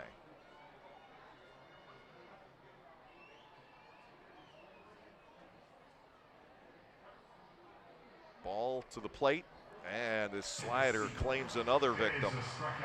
That is number 7 for Niall. 1 out. Easley will step in. He singled and scored the go-ahead run back in the 3rd inning. The Barnstormers are getting the strong start from Ball here tonight, but for the second time in a week, the offense cannot figure out Sekula. Last Saturday, the Barnstormers got runs off of him in the first 2 innings, and the second run was unearned. Inside and to Easley, a ball and no strikes. Dugan singled home Gindel last Saturday. And then, with the exception of the 1 error in the 2nd inning and a balk, ball 2 is inside. Sekula kept the Barnstormers from doing much of anything. And the same story tonight. Gindel singles, scores, in this case, Deaza driving him in, and the Barnstormers have done nothing since. All the way to the backstop, and Easley is up there at 3-0. He singled, stole second, took third on a balk, and scored on a balk. Callaspo was also on board for the 2 balks. 3 balls and nothing on Easley with 1 out in the top of the 5th. Ball fires that behind him, and he'll have to deal with Easley on at first base. The second walk issued by Niall in the game, and Easley seems none too pleased about that last pitch, but he'll just mosey on down to first base and become a 1-out runner.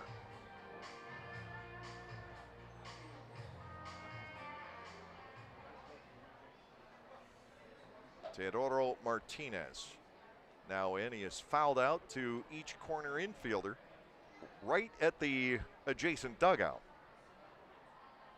0 for 2 for him tonight. Ball will have to keep an eye on Easley here. 1 out, runner at first base, and that is hammered deep down the left field line, curling, and it is a foul ball. 1 strike on Martinez, who has hit 4 home runs this year. Callaspo on deck, he only had 2 prior to arriving here tonight.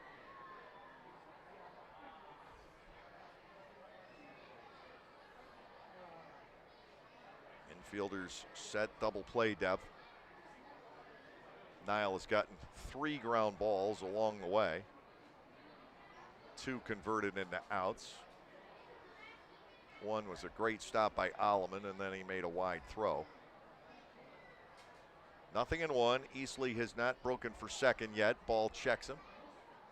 Niall came close back in the 3rd inning.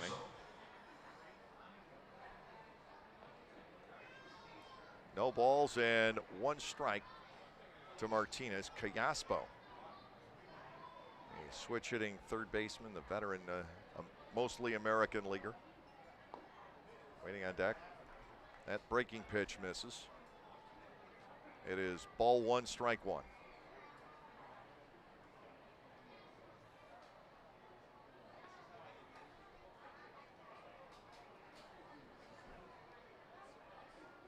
Defense straight up here.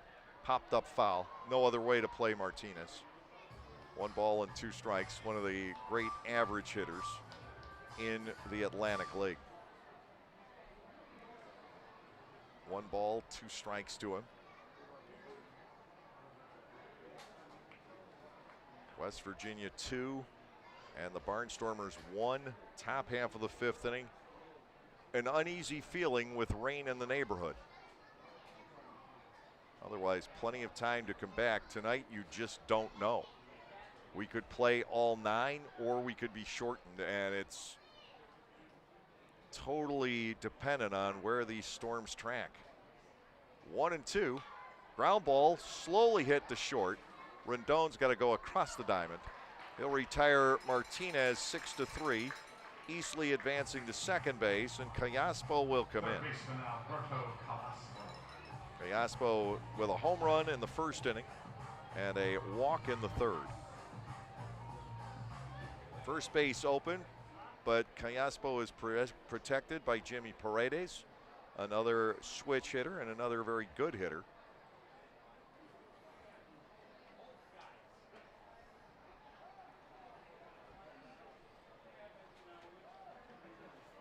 Alberto certainly has had his day in the sun in this game, but likes to still play. He is 38. 2 outs, Easley trying to distract ball, and Nile freezes on the mound. Finally, Callaspo gets a respite. 2 outs with the runner in scoring position. Paredes is not as old as some of the others. He's 32. Outside. And the ball on Callaspo, it is 1-0.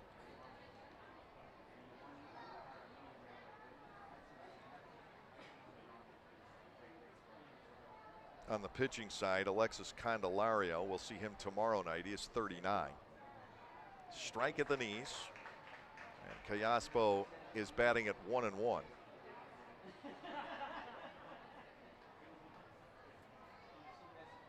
Two outs, Easley the runner in scoring position.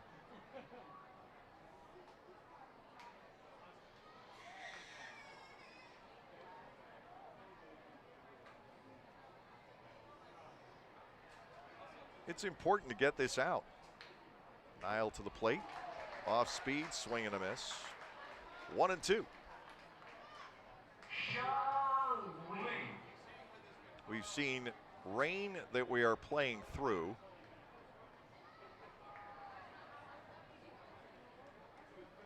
Right now, despite the radar indicating that something should be coming down on the ballpark, nothing is. We've also seen it the other way. We got rained out here back in 2018 on a day where the radar never indicated that there was anything coming down.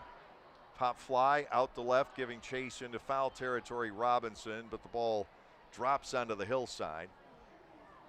1 ball, 2 strikes with 2 outs, all holding on Alberto Callaspo. The Barnstormers with Torrance, De La Rosa, and Hoover scheduled in the bottom half of the 5th inning. Trailing by 1.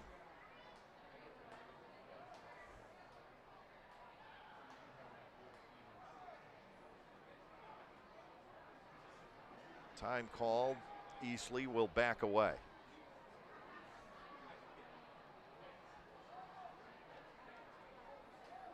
Or Callaspo, rather, will back away. Easley at second. Ball glancing around.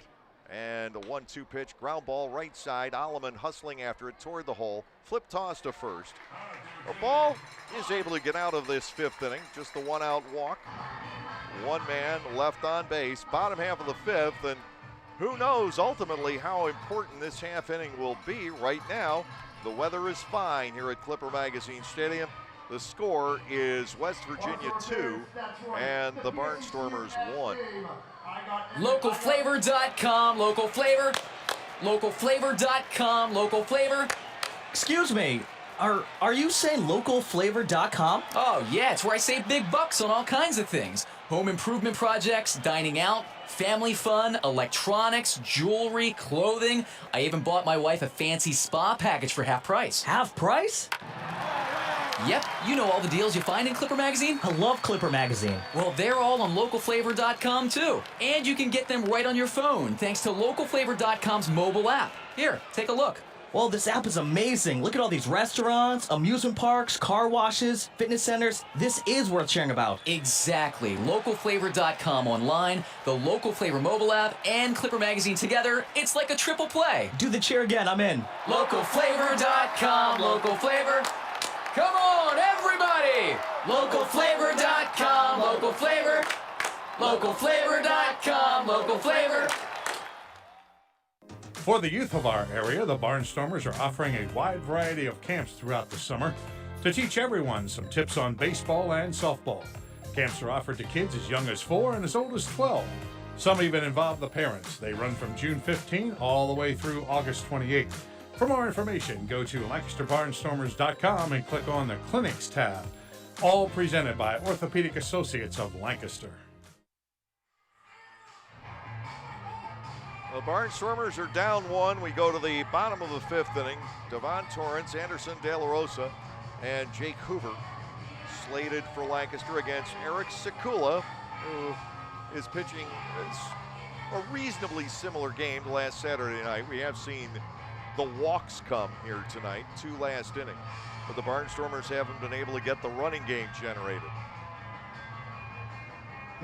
Torrance leading off in the 5th inning. He was at the plate when Robinson was thrown out last inning. 2 absolutely perfect throws by Gonzalez, and he was in good position to make those throws both times. And the Barnstormers' running game simply got cut off at the knees in that 5th or 4th inning. Torrance likely to try if he gets on base as well. Callaspo comes up to guard against the bunt, and Torrance drops one down. This is a decent bunt. Sekula will come up, he'll fire, and he won't get him. Torrance, a leadoff bunt single here in the 5th inning. Now the Barnstormers absolutely you-know-what bent on using their speed to get something done against Sekula tonight. Torrance aboard on the bunt single. Anderson De La Rosa, the hitter. De La Rosa with a line single into right center field back in the 2nd inning. A tying run is on, and that tying run has speed. 13 for 15 is Torrance stealing bases on the year. Do the Barnstormers go that route again, or do they try some other tactic to advance Torrance here in this 5th inning? De La Rosa batting. Jake Hoover is on deck. 4 hits now for the Barnstormers. They lead by 1 in that category. Torrance held by Espinal. Do the Barnstormers tempt fate a 3rd time? To De La Rosa, swinging a foul back. Torrance wasn't going, and it's 0-1.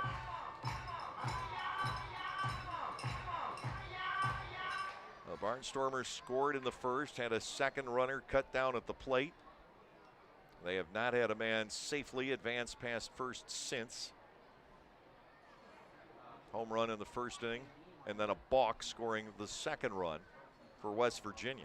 They lead it 2-1. De La Rosa batting, no balls and a strike. Time is called. It looked like Torrance was about ready to break for 2nd, but perhaps just a decoy.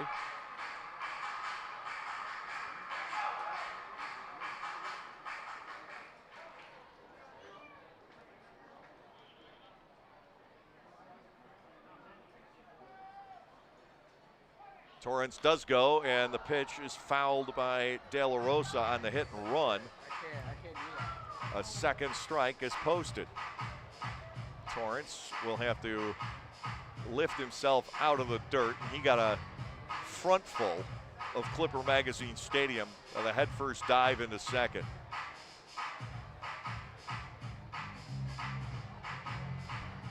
He weighs 2 extra pounds on the return trip, and it's all soil. De La Rosa batting 0-2. We're in the bottom of the 5th here. Gastonia leads Lexington 8-4 in the 4th. Long Island 3, High Point nothing. In the top half of the 5th inning, again, Southern Maryland and York rained out just to our west. 0-2.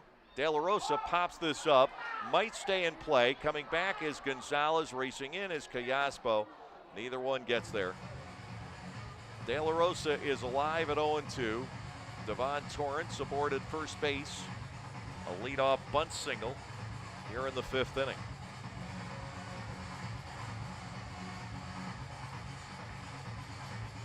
Torrance's bunt wasn't perfect, but it was good enough. It forced Sekula to make the play, and the throw was late. Espinal kept it from getting away. De La Rosa batting here, no balls, 2 strikes against Sekula. Kopak and Rosario hoping for the ground ball. Torrance will stay put, and there's a little tapper back toward the hill. Sekula will get the out at second, and that will be all.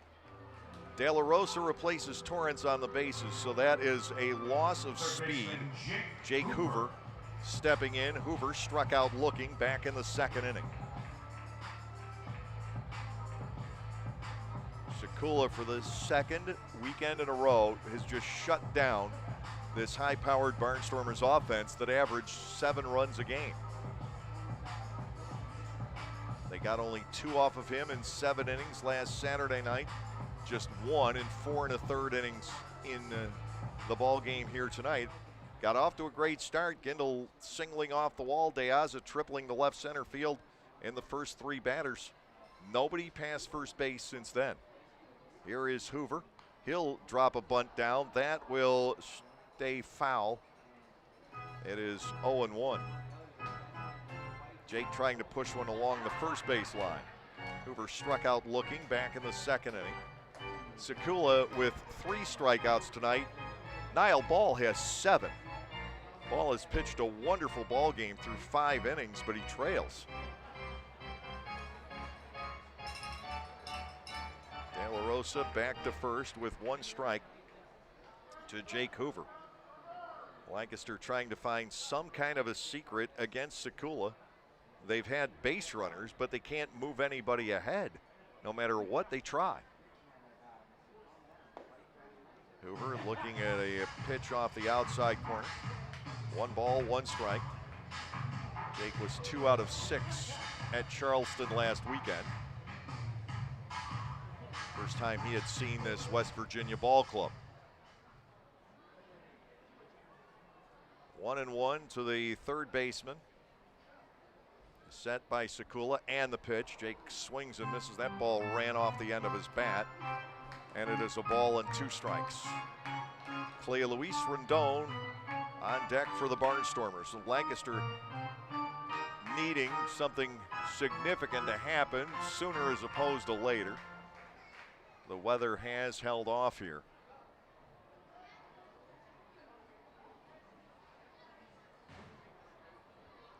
One and 2. Hoover swings and misses. Well, he's gotten into a rut. Second out, and Rendon will step in. Hoover, the last couple of nights, has struck out 5 of his 6 plate appearances.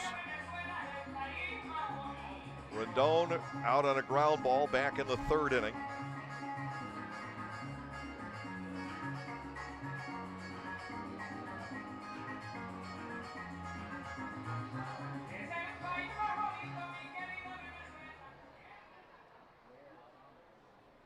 De La Rosa still held over at first base by Espinal. Anderson has not tried to steal all year. Tonight, that might be a good thing. To Rendon, swing and a miss over the top of a breaking ball, and it is 0-1. Sekula has the Barnstormers completely handcuffed with an assortment of off-speed pitches, and the Lancaster offense cannot get anywhere. Still just a 2-1 deficit with rain and plenty of it in the area, but nothing at the moment at the stadium. The umbrellas are put away. The offering is low.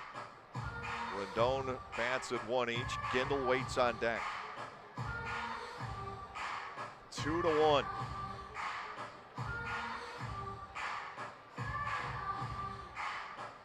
You hope with Eads coming back. Well, he's never actually been here specifically, but Ryan Eads joining the Barnstormers. You hope he can anchor this rotation. To Rendon, a 2nd strike. The fastball finds the outside corner. Gonzalez and Sekula are in a complete rhythm right now, and the Barnstormers are simply left up there guessing. Everything this inning being thrown for strikes. The Barnstormers have not hit a ball hard since the De La Rosa single in the 2nd. 1 ball, 2 strikes to Clea Luis Rendon. We get a little bit of a light show in the background. Cleo swings and misses at the off speed. Sekula gives up the bunt single leading off the inning. Nothing else. No runs on a hit, no errors, 1 left at the end of 5. Still 2-1 West Virginia. team of fairies are here to help. Smile builders At Clipper Magazine Stadium, we have hot dogs and popcorn, peanuts, soda, and nachos. But what if, say, you are only 3 months old and mom wants to have a night out and watch the Barnstormers? Well, thanks to May Grant Obstetrics and Gynecology, the littlest of Stormer fans now have a place to go for dinner during the game. Tots can take mom to the Little Sluggers dugout behind Section 13 at the stadium for a comfortable private feeding experience. A brightly painted room with comfortable furniture and TVs tuned to the game, it is the perfect spot for baby and mom during a night at the ballpark. This is the sound of someone getting the most out of a summer day. So is this. Because for some, summer days were made for adventure. At the Lexus Golden Opportunity Sales Event, you'll find great deals on our entire line of leading-edge hybrids, each with the power and range to help you get the most out of your summer. But hurry, the sale ends September 7th. Experience amazing at your Lexus dealer.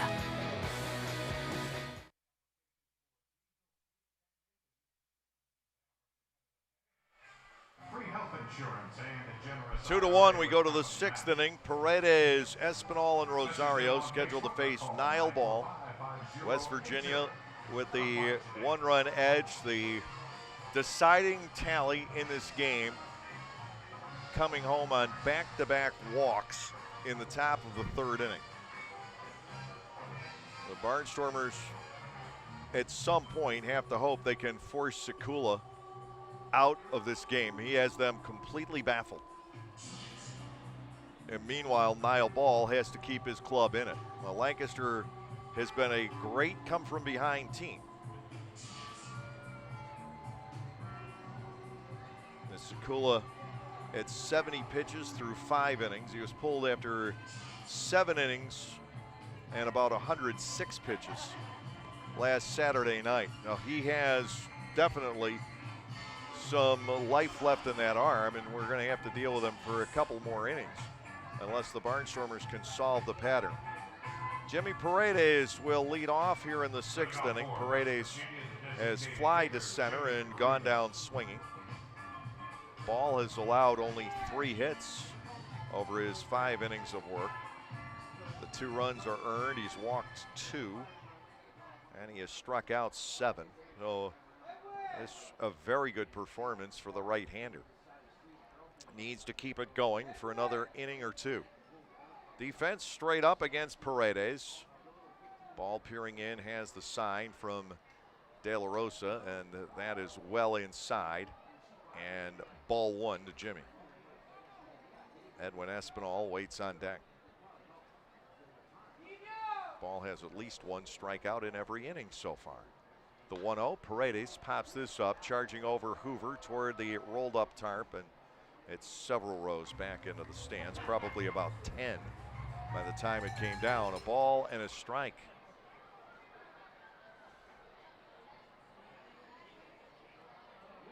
Asked Tyler Laporte earlier today if his family was having to evacuate with the approach of Hurricane Ida, which should make landfall sometime on Sunday night in Louisiana. And he said not yet. They're hoping not to have to. I'm afraid for the people of Louisiana, it is becoming all too routine. They have just become the center of the strike zone year in and year out. 2 balls, 1 strike to Paredes. Ball delivers. That is nicked foul right at the dish, squirting between the legs of De La Rosa.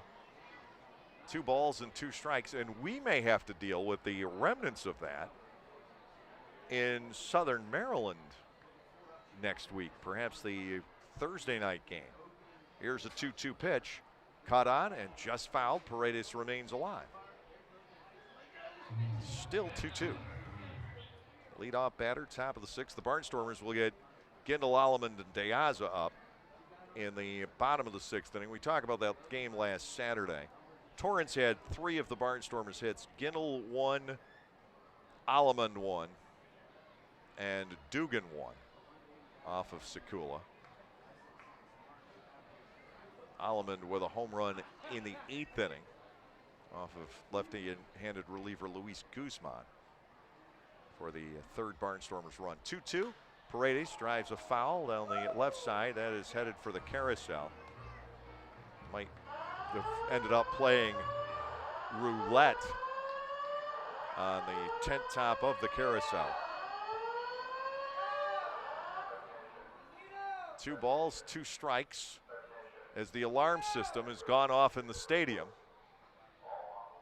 Did that foul ball hit anything?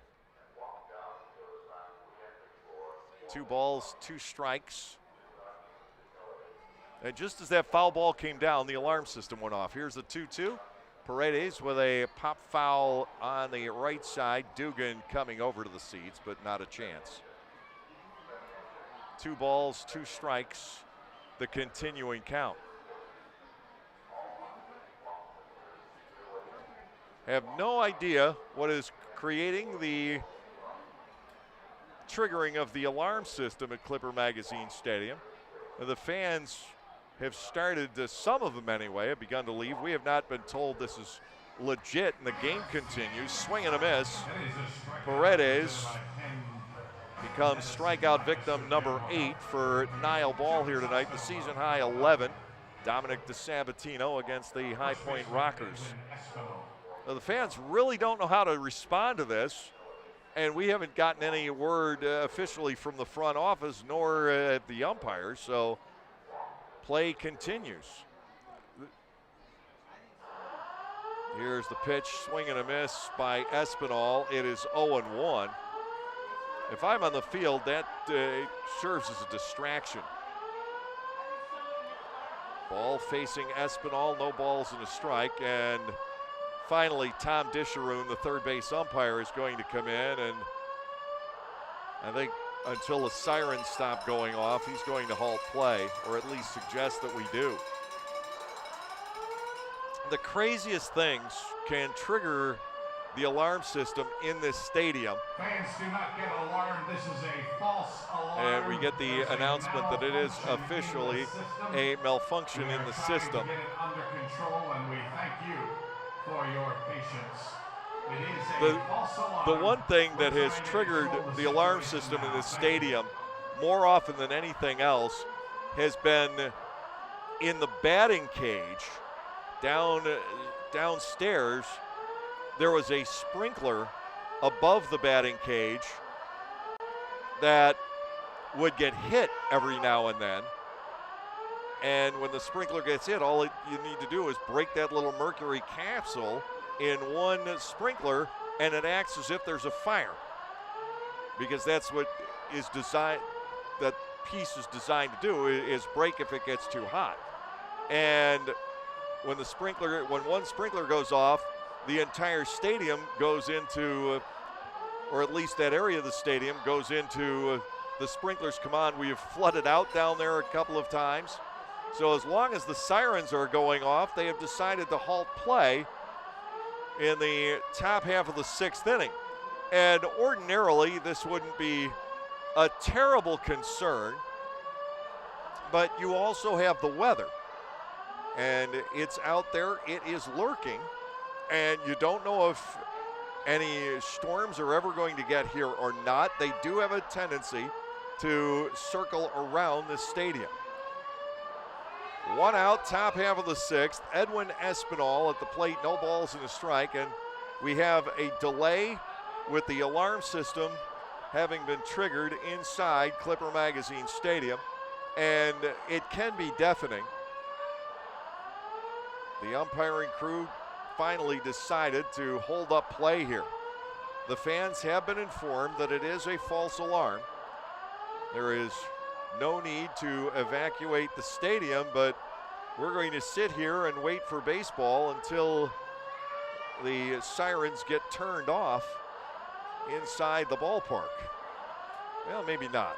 Espinal is coming back toward the plate. I guess because that siren is now steady, it doesn't any longer serve as a startling distraction.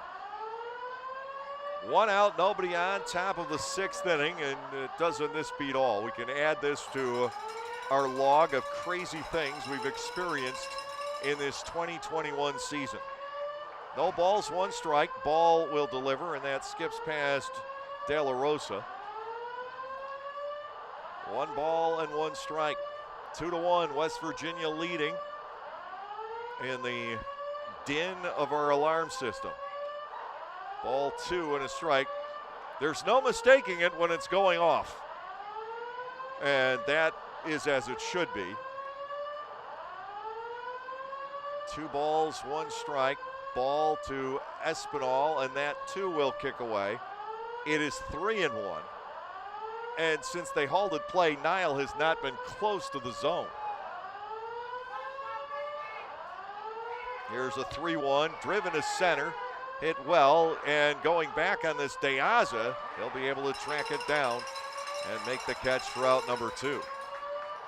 Espinal hit that well, but Deaza was playing him deep. The second baseman, He hit it to the fattest part of this ballpark, to the left of the batter's eye. It goes out eventually to 409 feet, deep into the left center field alley. 2 gone. Here is Olmo Rosario, who has reached on an infield base hit and flied out to center. We're going to mute the crowd microphone and see if we can keep you from listening to all of this. Inside for a ball to Rosario. 1-0, 2 outs, nobody on. Ball misses pretty badly. 2 balls and no strikes.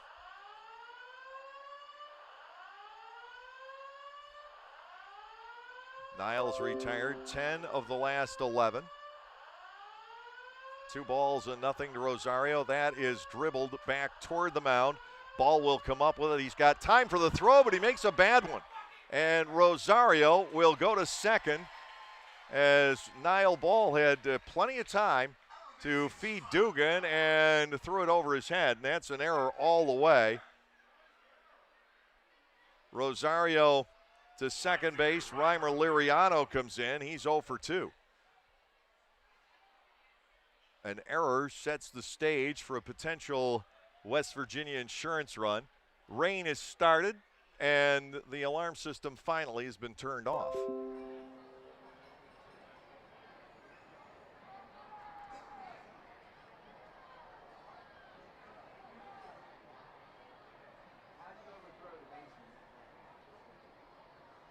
Baseball might have been a little bit wet when Nile picked that up.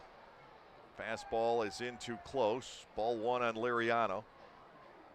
Connor Kopak, the shortstop, waits on deck. It's still not nearly hard enough to bring play to a halt here. And now 2-0 on Liriano. And Ross might not be far from making a mound visit. He doesn't have anybody throwing in the right field bullpen. 2 outs, and then the throwing error on the dribbler by Rosario. And Olmo is 41. He slowed down some, and there was time. The ball might have been a little wet, slipped out of Ball's hands. 2-0 pitch, missing for ball 3. Kopak, the on-deck hitter. West Virginia 2, Lancaster 1, 6th inning of play. Don't know how much more we're getting in tonight. Could be the entire game. And the pitch, Liriano flies the 3-0 out to left. Robinson glides over toward the foul line. They'll make the catch for the final out. Ball survives his own error. No runs, no hits, the error, and the runner left in scoring position. Still a very well-pitched game for Niall Ball.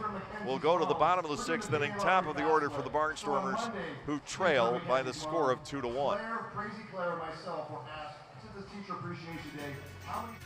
We are finally back enjoying Barnstormers baseball. I'm Adam Gocknauer from Gocknauer Appliances and thrilled to be sponsoring Barnstormers baseball yet again.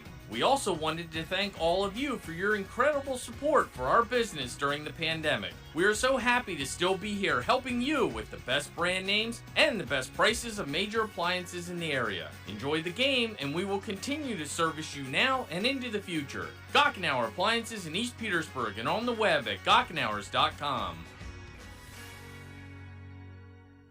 New to Clipper Magazine Stadium in 2021 is Otto's Hospitality. Otto's is totally committed to the fan experience, from quality to convenience to safety. And they are committed to Lancaster, using local food purveyors whenever possible. New menu items like homemade Brauhaus pretzels, Black Angus burgers, and Otto's meatballs are sure to make any Barnstormers game even more fun. Use self-ordering kiosks or your phone instead of waiting in the lines. That's Otto's Hospitality. Playing in a drizzle at Clipper Magazine Stadium with West Virginia ahead by the score of 2-1. Quite the pitcher's duel tonight between Niall Ball and Eric Sekula. We've seen only 7 hits in the game. Eric Sekula has allowed 4 hits, 2 walks. Alejandro Deazo with the biggest hit, an RBI triple back in the first inning. Ball has given up 3 hits and 2 walks. The biggest hit against him, a solo home run by Alberto Callaspo, also in the first inning. The difference in the game, back-to-back balks in the top half of the third inning. Nate Easley, who had singled and stolen second, able to take third and then come home on consecutive false moves by Ball. Gindel leads off in the 6th. He started the game with a single off the wall and right, and then struck out his second time up. Sekula has fanned 5, Ball 8. The Barnstormers need to make up a run. Heavy rains have not found their way to the stadium, and they may not.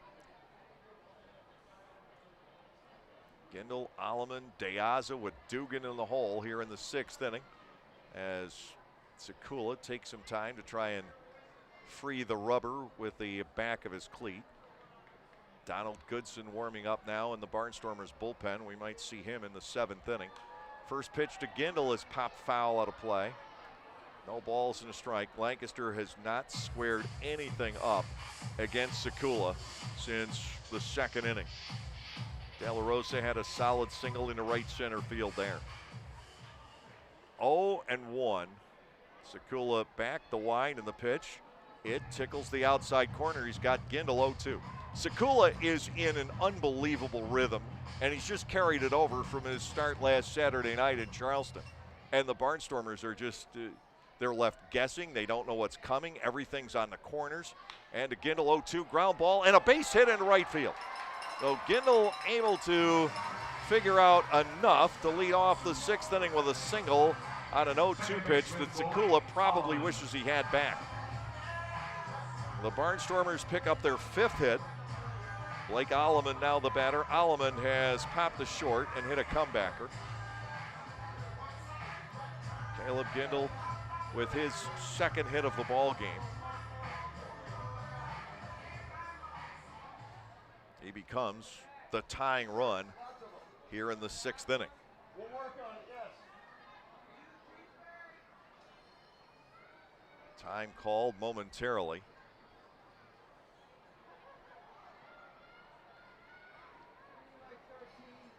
We're approaching the 3-hour pace in this game because of weird stuff. Not the actual baseball itself, but an alarm delay.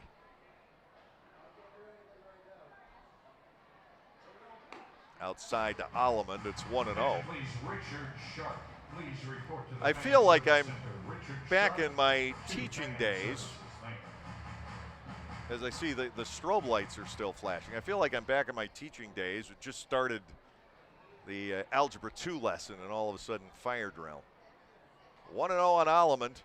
The pitch to Blake is wide. He's got the edge 2-0 against Sekula. The Barnstormers in business in the bottom half of the 6th inning. Perhaps a dent in the Sekula armor.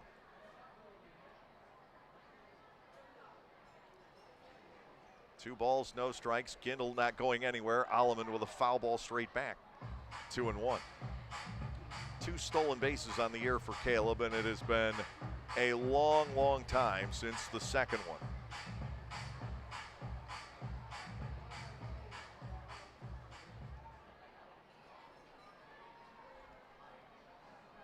Second stolen base came on July 2 against York. Pitch, and Alleman drives it to right field directly at Liriano, and scampering back to first is Gindel. The Barnstormers are beginning to figure it out. but they still have not gotten a runner past first base. Down 2-1.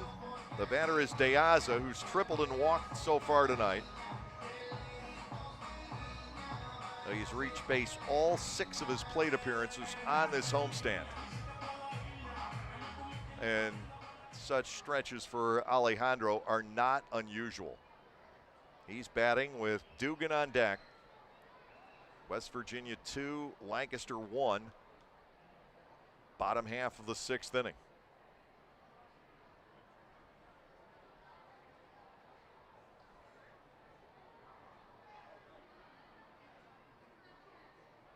Sekula ready. Alejandro sends this to deep center field. Easley retreating on it. He will have a play in that fat alley in left center field, making the catch. The ball started tailing away from him too, but Easley caught up to it.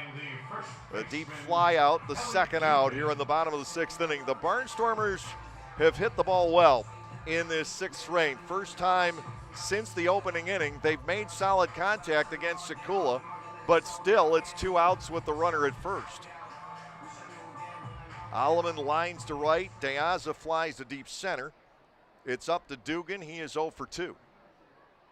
Goodson heating up in the Barnstormers bullpen. The rain has once again subsided at the ballpark. The umbrellas, though, are still open. Or the ponchos are on.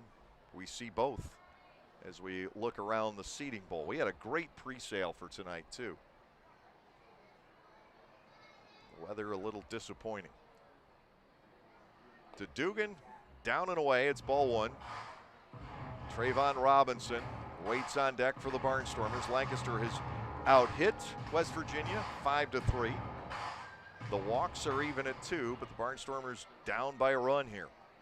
To Dugan, 1-0 pitch, line to right, down the line into the corner. So the hitting streak is alive at 12. Liriano will play it out of the corner, and Gindel is forced to hold at third. Dugan into second with the double. Trayvon Robinson will bat with runners at second and third and 2 outs. 4 batters in a row have hit the ball squarely against Sekula here in this 6th inning.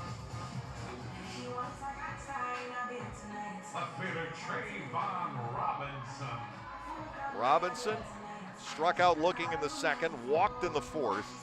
He needs a base hit here. If he can deliver, he can put the Barnstormers into the lead for the first time in the game, and instead they're going to walk him. Now it's up to Devon Torrance. He'll bat with the bases loaded. Torrance with a bunt single back in the 5th inning. Gindel at third. Dugan at second. Robinson at first. That was an option, of course, the intentional walk. Torrance, though, is the hotter hitter of the two. Robinson, of course, the far more experienced batter and ultimately more dangerous. Bases loaded, 2 outs, and an opportunity for Devon Torrance to at least tie the game, if not give the Barnstormers the lead. 1 for 10 is Torrance with the bases loaded on the season. Runners lead from all bases. Sekula to Torrance, and it's hit in the air, center field. Charging in is Easley. He will make the catch, and Sekula able to wiggle out of the jam here in the 6th inning. No runs, 2 hits with no errors. The Barnstormers leave 3. We'll go to the 7th. It is still 2-1 West Virginia.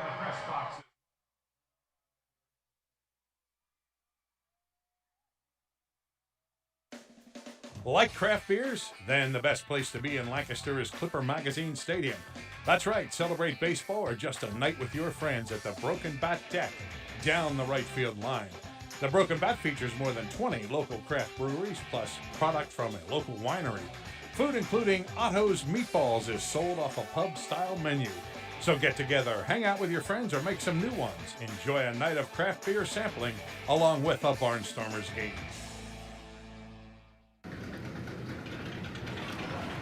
This is the sound of the kind of thrill ride summer was made for. Here's the sound of another one. At the Lexus Golden Opportunity Sales Event, you'll find great deals on our entire line of performance vehicles, including the RCF, LC, and IS. Strap in and then hold on tight.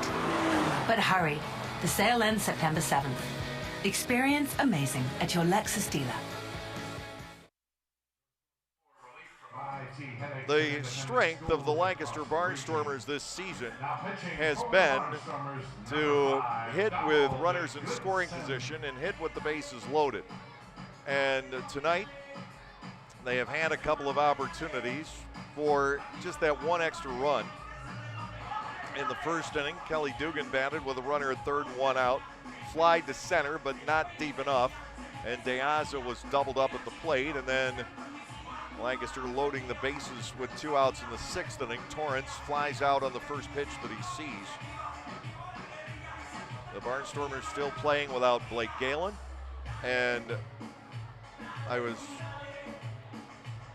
led to believe, and this is far from official, mind you, just scuttlebutt from a very unofficial source, but I was led to believe that Blake might miss a few more days than we originally planned. Mercedes remaining on the shelf with the broken hand, though close to being back. The Barnstormers, in terms of this lineup and in terms of making moves, are a little bit hampered. You've got Peroni available off the bench, along with Clark and Shumpert tonight. We are into the seventh inning. West Virginia now facing Donald Goodson, and Torrance will be out for the Barnstormers.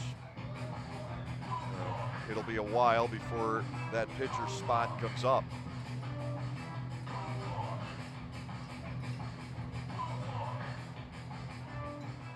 Playing the top of the seventh inning. 2 runs, 3 hits, no errors, 4 left for West Virginia. A run on 6 hits, 2 errors, and the Barnstormers have left 5 and had 3 others thrown out on the bases.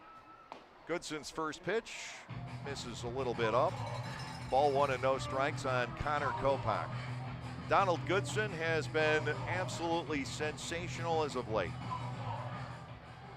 He has not allowed a base hit in his last 5 innings and just 1 walk in that stretch. Second pitch here is clubbed to left field. Back on this goes Robinson to the wall, and the walls will not contain it. Connor Kopak with his 3rd home run, and Goodson is greeted rather rudely here in the 7th inning. West Virginia now leads by a score of 3-1. Kopak with the long ball, and that breaks up the streak of near perfection for Goodson. Jovan Gonzalez will come to the plate. He has struck out twice. Kopak clubbing a 96.5-mile-an-hour fastball to straightaway left field for his 3rd home run here in the Atlantic League.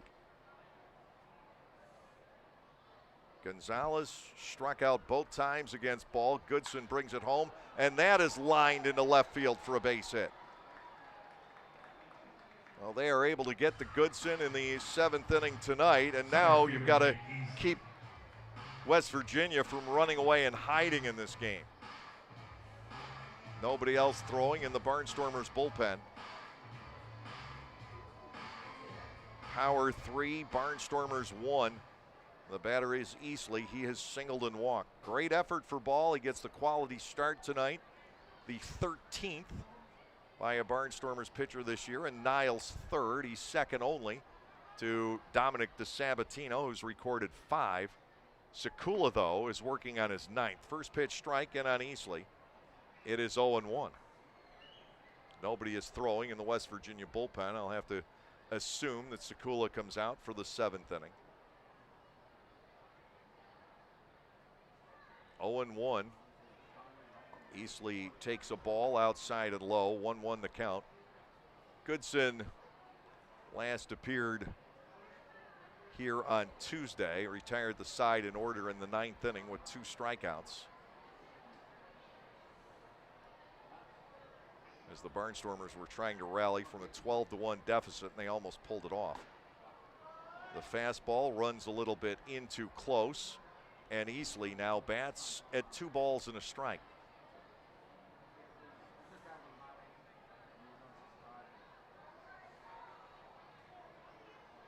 Gonzalez, not a base stealing threat. He stays put, swing and a miss at the off speed. It's 2-2.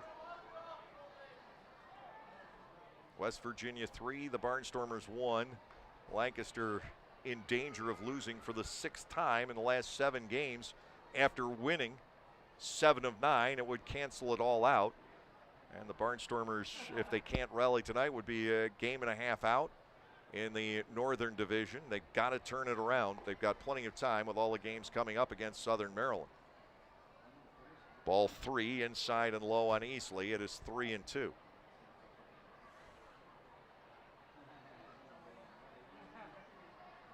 We'll see if Gonzalez runs here. I tend to doubt it. 3 balls, 2 strikes. Donald Goodson out of the stretch, brings it home, and that's punched to right. A little flare off the end of the bat. Gonzalez will round second and then pull up. Surprising he didn't take third on that. Goodson greeted with 3 straight base hits. That one not hit well at all. But now it's first and second, nobody out. Top of the order, Teodoro Martinez coming up. Ross Peoples will visit the mound. Goodson can't figure out the combination to get an out here in the 7th inning. And this is what has been so bizarre for Ross and the Barnstormers club the entire season. You've got a guy on a total tear like Goodson. I mean, he's dominated the opposition for pretty much weeks on end. And he comes out tonight in a close ball game and gives up 3 straight hits. There is no formula that Ross can ever go to where he can rely on a lead being held or the game staying close. I guess that's what happens when you have an overall team ERA of 7.37, but coming into tonight, Goodson was down to 4.71 in 34 appearances. 2-2 his record with 8 holds, 39 strikeouts in 36 1/3 innings. 2 on, nobody out. The batter is Martinez, who's 0 for 3. Fastball hit for a home run. Fastball hit for the first single, and now a ball into a center field. On comes De Aza for the catch. Martinez is retired for the first out, and that's big. Coming in, though, is Alberto Callaspo. Gonzalez singled on a fastball. And Easley, with that just dying little flare into right field, that came off a changeup. The flyout comes off a changeup. Callaspo with a home run in the first inning. Again, the Barnstormers giving up the home runs in this ballpark this season. It's just been a killer. First and second with 1 out. Goodson to Callaspo. The fastball missing low. It is ball 1 and no strikes. 7, 8, and 9 hitters scheduled in the 7th inning. The strobe lights continue to go off, but at least they got the siren shut down here. And we do have fire trucks that were supposed to be here tonight for the candy drop. They have arrived. Everybody would believe that they came to the stadium because of the alarm going off. They're actually separate events. They look like they're joint. 2 balls and nothing. Gonzalez off second, Easley off first. Goodson to the plate. This is grounded to second. Alleman shovels to Rendon. Quick strike back to first, and a double play. Goodson survives the rest, but he does give up the leadoff home run. Kopak going deep. A run on 3 hits with no errors. 1 man is left on.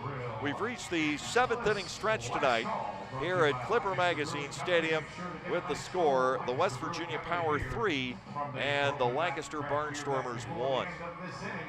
Please drink responsibly. Join us in cheers now as we raise our glass to the Barnstormers. Hey, $2 bill here, aka the rare one. Problem is, I'm so rare, people just saved me. But thanks to the new Cash Vibe with quick cash from the PA Lottery, I'm back in business. For just $2, you can get bigger jackpots starting at 150 grand. Plus quick cash, a chance to instantly win $2 or $6. Haha. It's good to be wanted. Play Cash 5 with Quick Cash from the Pennsylvania Lottery. Must be 18 or older. Please play responsibly. Benefits older Pennsylvanians every day. At Clipper Magazine Stadium, we have hot dogs and popcorn, peanuts, soda, and nachos. But what if, say, you are only 3 months old and mom wants to have a night out and watch the Barnstormers? Well, thanks to May Grant Obstetrics and Gynecology, the littlest of Stormer fans now have a place to go for dinner during the game. Tots can take mom to the Little Sluggers dugout behind Section 13 at the stadium for a comfortable private feeding experience. A brightly painted room with comfortable furniture and TVs tuned to the game, it is the perfect spot for baby and mom during a night at the ballpark.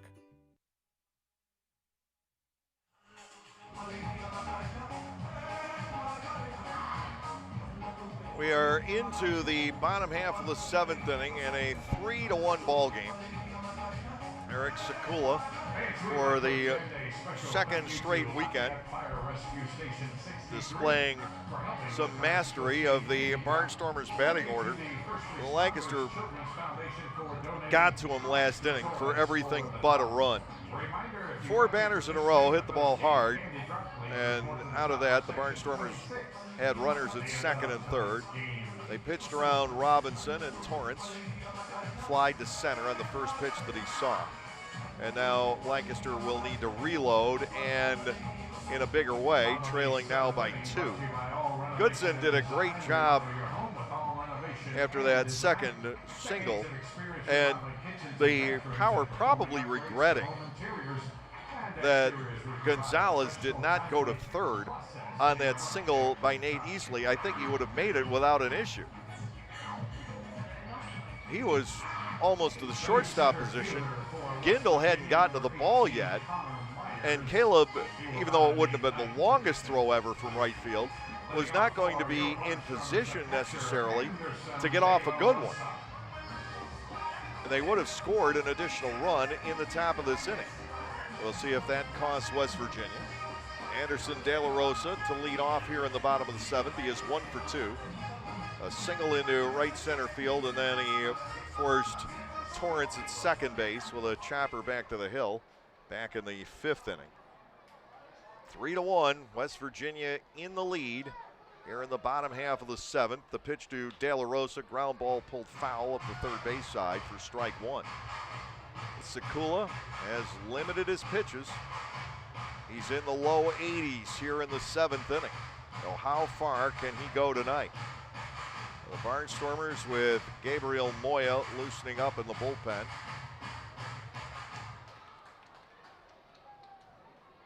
He is the guy who typically comes in the 8th inning with a lead, but Ross wants to keep this one within reach if the Barnstormers don't tie it up here in the 7th inning. Swing and a miss. De La Rosa bats at 0-2. Lancaster has had 3 men thrown onto the bases tonight. 1 at the plate, 2 at second. 0 for 2 with runners in scoring position. I mean, the offense hasn't been able to get on track. 6 hits apiece between these two ball clubs. Down and away, it's ball 1, and ultimately the difference is West Virginia has the 2 home runs. Both solo, to Yaspo to right and Kopak to left. 1 ball and 2 strikes to De La Rosa. Sekula comes back, and that is driven toward the gap, left center field, and that will split the seam and get all the way out to the wall. De La Rosa will chug into second base with a leadoff double.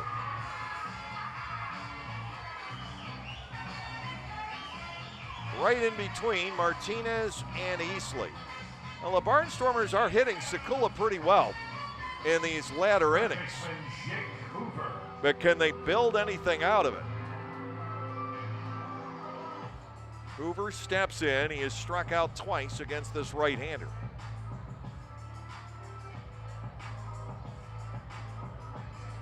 We've had 3 respectable outs, and we have had 3 base hits out of the last 6 guys to swing the bat. We're going to get a pinch runner for De La Rosa here in the 7th inning. Second base for the Barnstormers, number 12, Nick Schumpert will run.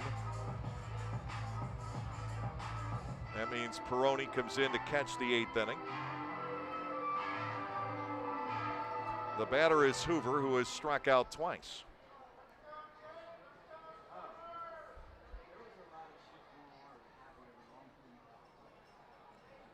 The corners play up here. Hoover squares around. He drops down the bunt, and it hugs the chalk, forcing Gonzalez to make an awkward throw, but he makes it. And nobody's covering the plate until the last second, and home to score is Shumpert.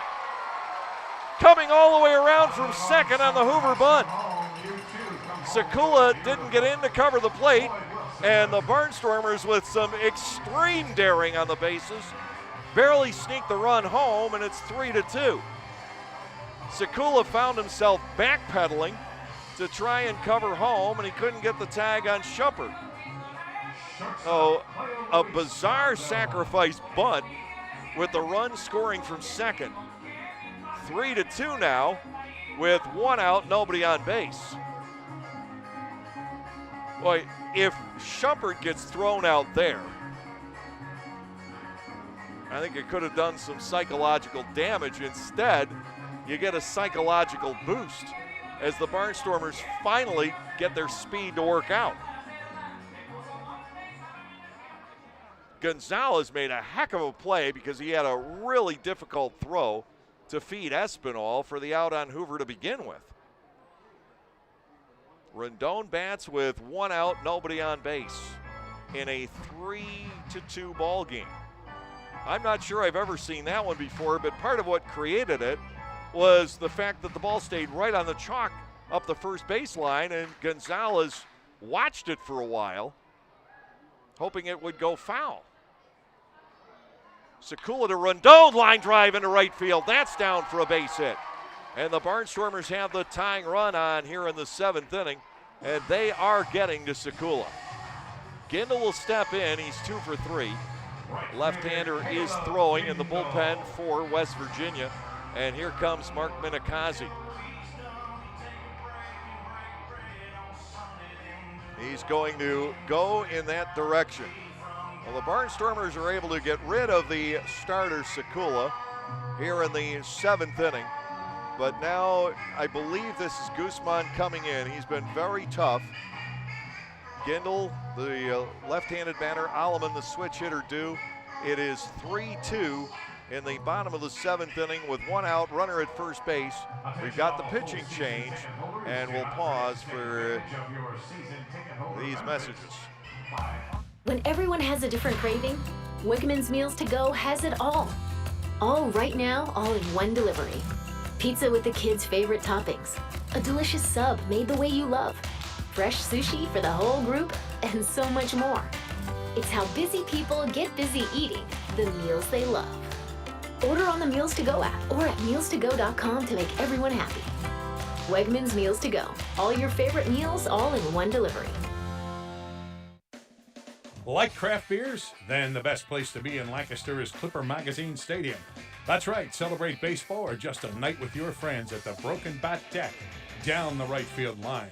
The Broken Bat features more than 20 local craft breweries, plus product from a local winery.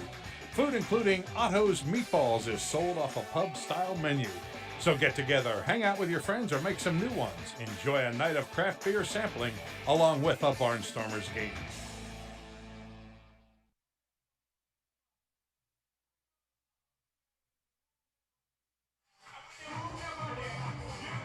Left-hander has come on for the West Virginia Power to counter Caleb Gindel stepping into the batter's box. They've got two lefties in their pen. One is Joe Testa, and the other is Luis Guzman. Guzman, the taller of the two, by 3 inches. We saw him a couple of times last weekend, and this is definitely Guzman's windup. Tying run at first base with one out in the bottom half of the 7th inning, as we had a squeeze bunt with about 5 E's in it. A squeeze bunt, getting Nick Shumpert home all the way from second base. On a Jake Hoover bunt, he'll get a sacrifice and an RBI. Ordinarily, that is reserved for having a runner at third. Caleb Gindel is 2 for 3 tonight. He's batting against Guzman with Rendon at first and one out. Guzman has been a high strikeout pitcher for the West Virginia Power. This is his 15th appearance. He's covered 16 and a third innings and struck out 25. He's only allowed 9 hits. Got to single A, did Luis Guzman, but he's been a very good pickup for Mark Minikazi. West Virginia 3, Barnstormers 2. Lancaster now with 8 hits in the ball game, 4 in these last couple of innings. Sekula gives up 8 hits and so far 2 runs. He walked 3, the third of which was intentional. And along the way tonight, he struck out 5, so he'll get the quality start no matter what happens. Gindel, 2 out of 3, both singles to right, although stark contrast to one another. He'll look at a breaking ball. That misses inside, ball 1, as Rendon bluffed off of first base. Alleman waits on deck. Boya working in the bullpen for the Barnstormers. And Rendon scrambles back to first without a throw from Luis Guzman. He was just straddling the rubber. 1-0 to Gindel. Guzman will throw to first base, and Clay Luis gets back. He was fooled for a second on that move. Seriously, he froze, but he was given time.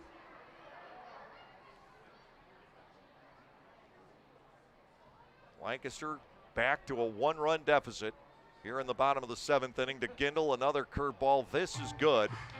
And Caleb bats at a ball and a strike. Blake Alleman waits on deck.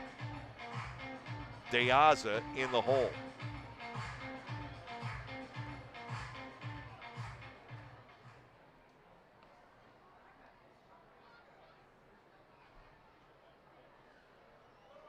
One and one to Gindel. Infield set up, double play depth, another breaking ball, and it's popped up. Gindel slams the bat down in disgust. The second baseman, Rosario, will put it away, and now the inning is up to Alleman, who is 0 for 3. He'll turn around and bat from the right side. He homered off Guzman last weekend. That was in West Virginia. Homering to left field at Clipper Magazine Stadium is an entirely different matter. 2 outs, Rendon, the tying run, still at first.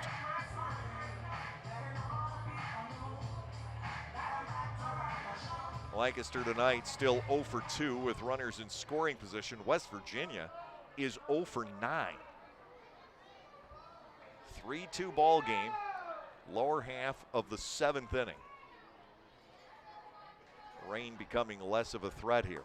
First pitch fastball is outside to Blake. Ball 1-0. 17 doubles, 17 home runs for Alleman. He does not have an extra base hit. Now 3 games running after having 17 in a span of 20 games. The 1-0 pitch. Alleman drives this toward right center field. Cutting over on it is Easley. He'll make the catch with a few steps to go before reaching the track. And the 7th inning dies there. 1 run, 2 hits, no errors, and the Barnstormers strand 1. We go to the 8th inning.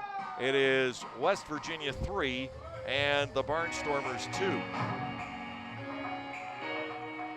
Play your best golf shot. Localflavor.com, local flavor. Localflavor.com, local flavor.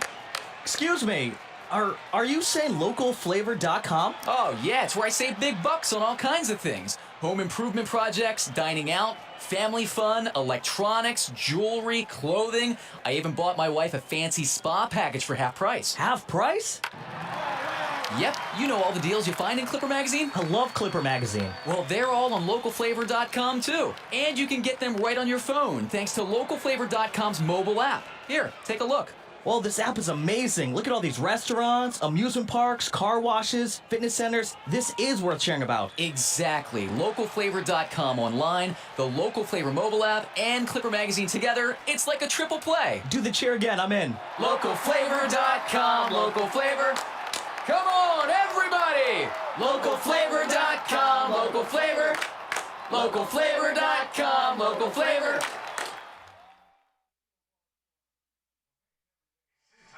Customers get ready for the workday by delivering essential uniform, hygiene, safety, and other products. And Gabriel Moya has come on for the Barnstormers. He will pitch the top of the 8th inning with the objective keeping the game within 1. I would imagine that the Barnstormers will keep the pitcher spot 6th, though they do, well, I guess they have the option to make the change. Gabriel Moya. And now catching for Anthony Peroni has come in to catch. He'll bat in the 6th spot. I think Peroni will bat 6, and the pitcher spot will drop to 7, I would have to believe. It is 3-2 here.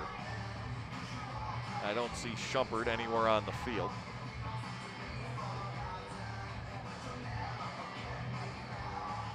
Moya to face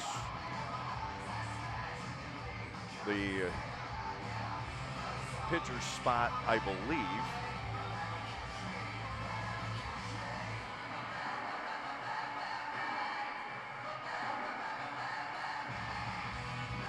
Should be the pitcher spot. Espinal and Rosario. The Barnstormers with Deaza, Dugan, Robinson, and then I would have to believe Peroni in the bottom of the inning. It's 3-2. The closer for West Virginia is Mike Broadway. And they do have a right-hander warming up in the bullpen. One would think Guzman, well, we know he's done. So the batter, as it turns out, is Miles Williams. Paredes, as the designated hitter tonight, had been 0 for 3. Williams leads off here. You got to watch out for his power. The Barnstormers have experienced it on several occasions this year. 233 overall with his 3 different Atlantic League teams, and he has 13 home runs. Moya has been golden as of late in the 8th inning. Goodson had been as well in the 7th, and he gives up a run on the leadoff home run by Kopak. Now to Williams. Moya delivers a strike. It is 0-1. Gabriel has given up just 2 earned runs in his last 15 1/3 innings. He's only allowed 3 hits in his last 9 1/3, 1 walk, and he struck out 14. He has Williams down a strike here in the top of the 8th inning. Moya kicks, brings it home, and there's a drive deep down the left field line, but that is hooking, and it will end up on the hill. 2 strikes to Williams, and he broke his bat on that. Miles is that strong. The ball carried probably 300 feet off of a broken bat. We saw something similar in the Lexington series. Make sure you check out Troves at the broken back. It was at the end of the first base against Brent Teller in the 7th inning on Tuesday night. I'm trying to remember. I take that back. It was the 6th inning where that happened against Teller. No, I guess it was the 7th. 47293, if that is your number, take it to the Fan Service Center. And congratulations. Williams down 2 strikes against Moya. You don't know what could be coming now. The 0-2 pitch. Tails back to the inside corner. Strike 3 call. It is a strikeout presented by Penn Medicine, Lancaster General Health. Moya just continues to rack him up. He's not overpowering, but he has so many arrows in his quiver. He can come at you several different ways, several different combinations, different tempos. He drives hitters crazy. 1 out, and the batter is Espinal. He is 0 for 3. Goodson gave up 3 hits and the run last inning. No walks, no strikeouts.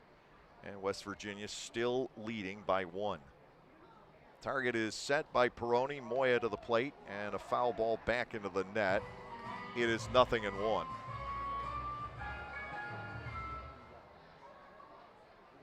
Definitely looks like the Barnstormers will see a right-hander in the 8th, and I think it is Junior Rincon. 0-1. Espinal awaits. Moya tries to sneak another one back to the inside corner. This time it does not work. 1 ball and 1 strike. Rincon has been tremendous since going to the power. Just a new lease on life for him there. 1-1. Moya is inside and low to Espinal, 2-1. At the Barnstormers do have the lefties coming up in De Aza and Dugan. Guzman is out, so you know they're going to see the righty. Edwin Espinal batting at 2 balls, 1 strike with play in the top half of the 8th inning.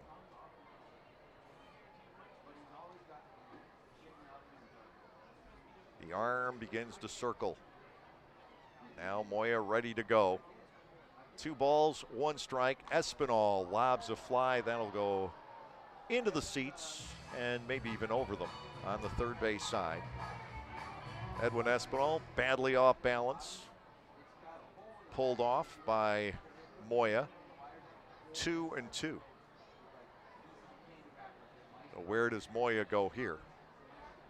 If he's lulled a hitter to sleep enough with off speed, he tends to go up and in at 90 miles an hour, and it looks like 110. But he's got many different options. Still working on the cleats. It has showered on and off during this game, and right now it seems to be down to a drip. We have avoided the bad stuff that has been around the area since 4:30, 5 o'clock this afternoon. 2-2 to Espinal. Popped up foul. It'll come back out of play. Espinal can prolong at bats with the best of them. Although I would have to say the best at bat extender, really there were 2 of them, and they were both Bridgeport players that I've seen in this league. Luis Lopez, a.k.a. LL19, and Ramon Castro. They could stay up there forever. Both terrific average hitters in this league back in the day. 2 balls and 2 strikes with 1 out. Here is the Moya pitch, and that's smoked the third and handled by Hoover somehow. Jake Hoover was backpedaling, knocked off balance, and he held on to it. And Espinal's like, oh boy, I can't hit it any harder than that. 2 outs, and here is Rosario. Speaking of double L19, our good friend Luis Lopez, who was at Bridgeport for years and years as a first baseman, third baseman. He actually served as the youth coach for one of our young employees in the video control room here at the stadium. Now, how is that for a coincidence? Rosario, the batter. He's reached on an infield single and a throwing error. As a matter of fact, his batted balls have been responsible for both Barnstormers' errors in the game. The infield single led to a throwing error by Alleman. Ball 1 is low from Moya, 1-0. Very well traveled Olmo Rosario. He waits the 1-0, driving it to left. This will send Robinson back, but Trayvon has it gauged. Moya posts a 1-2-3 inning in the top of the 8th. And the Barnstormers will have the chance to step in the bottom of the 8th with De Aza, Dugan, and Robinson. Lancaster still needs a run to catch up. We'll go to the bottom of the 8th. The score is 3-2 in favor of West Virginia.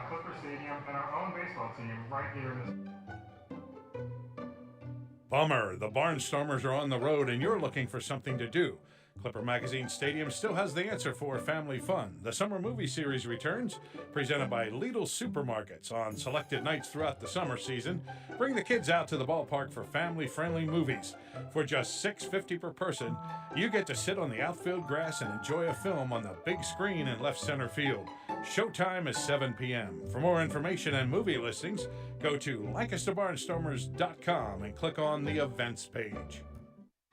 72 years and 4 generations and still going strong. We are Gockenauer Appliances in East Petersburg, and we want to be your appliance store now and into the future. We sell all the best brand names of appliances at the very best prices. We also deliver, install, and service what we sell. Shop local and with your 4-generation hometown appliance store.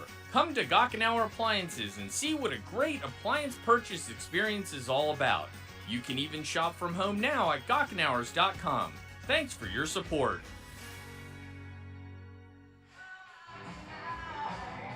Connor Myers has replaced Nate Easley in center field. That was actually took place last inning. And the Barnstormers will face a right-hander here in the 8th inning.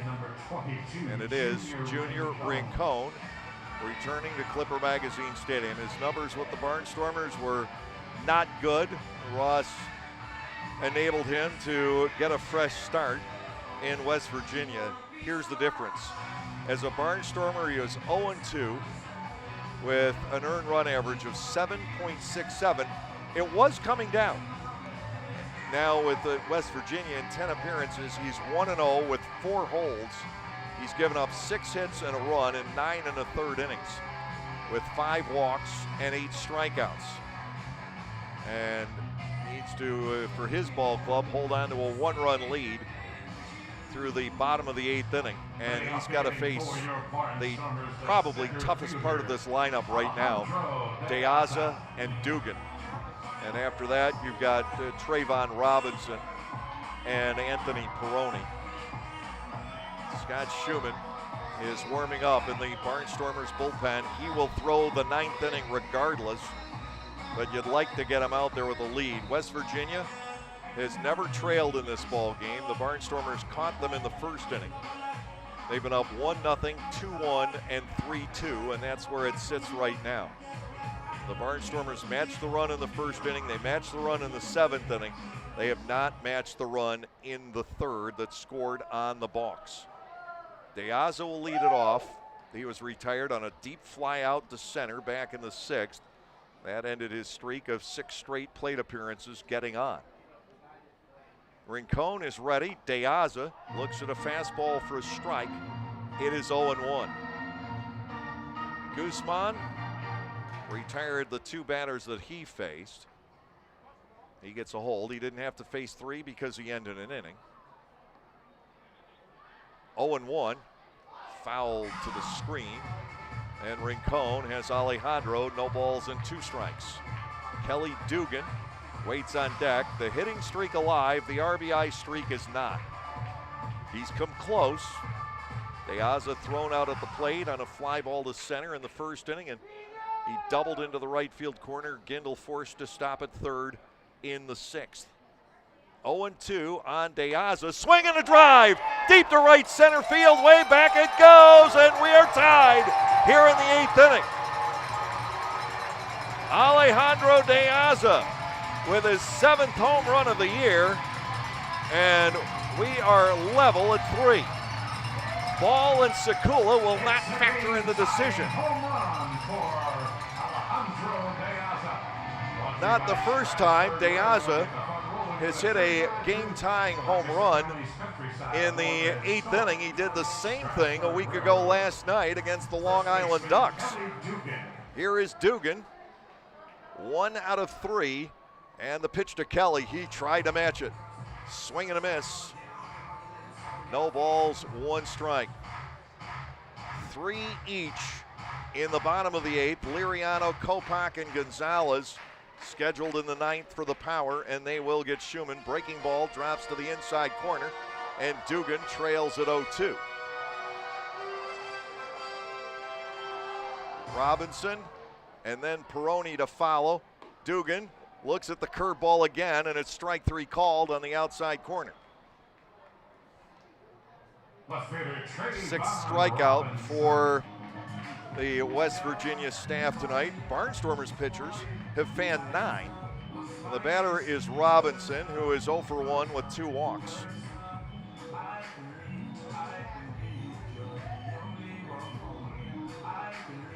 Diaz's 7th home run has us tied.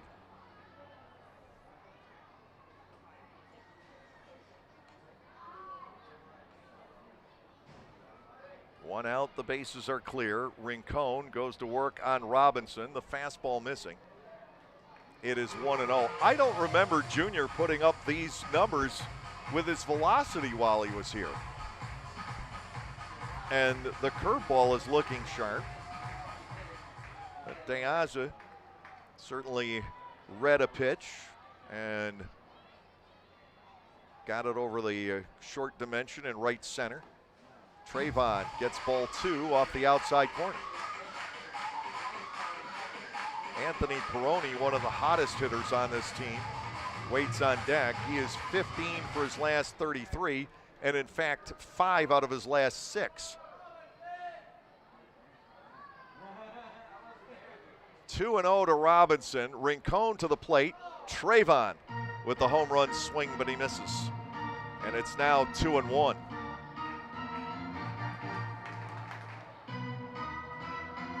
Shumpert has been used. The bench after Peroni's in the game, so it's only Ladarius Clark back. 2-1. Robinson swings and misses again at the fastball. It is 2 balls and 2 strikes here. Lancaster 3, West Virginia 3 in the 8th inning. Diaz's bat has caught fire on this homestand. All he needed was a night off. And it happened on Tuesday. Since coming back, he has been crazy hot. There's a curveball bounce past the mound. Charging the play, Kopak. He'll dig it up. The throw will get Robinson by a stride. 2 men out. And this inning is left to Peroni.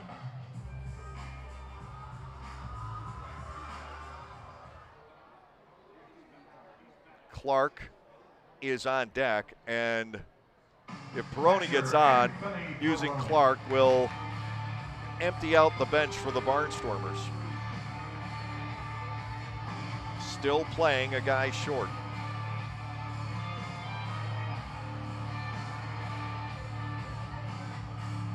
Peroni stands in, swinging the bat really well. The average is up to 284. He has hit just the 1 home run. That tied a game at Southern Maryland back in June. Here's the pitch from Rincon. It's up and ball 1.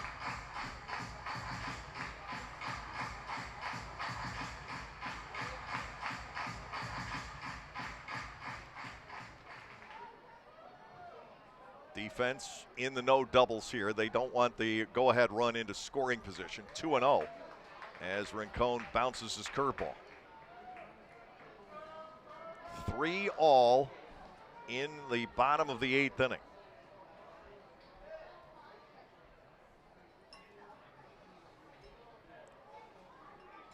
In games tied after 8 this year, the Barnstormers with a record of 3-2. They've won 8 when they've trailed after 7. Here's the 2-0. Peroni looks at a fastball up and away. 3 balls and no strikes. Clark in the on-deck circle. And again, that would be it for the Barnstormers. There is no one else.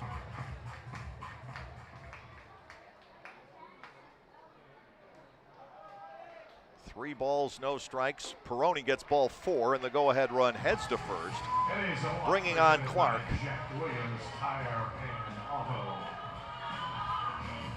Ladarius, a big play guy, and he's had some critical base hits in the late innings.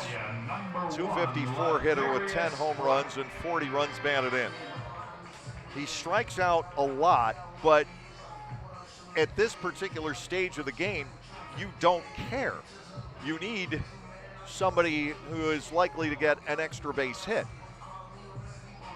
Clark will step in against Rincon. Peroni, the go-ahead run at first, 2 outs. You can't pinch run for him. He has already replaced De La Rosa.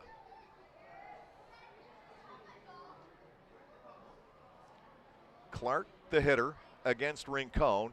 First pitch, popped up, foul.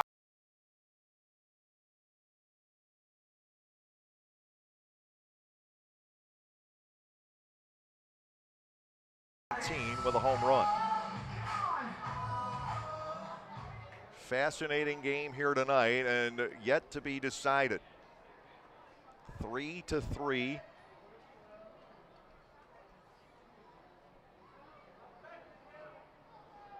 Clark will back away.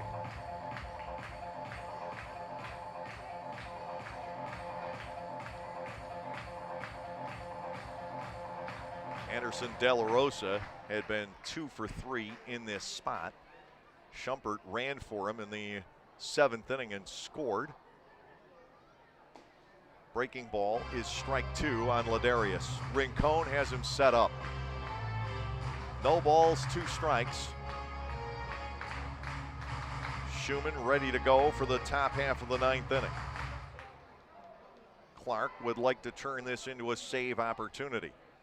0-2, Rincon to the plate, and it just misses for ball 1.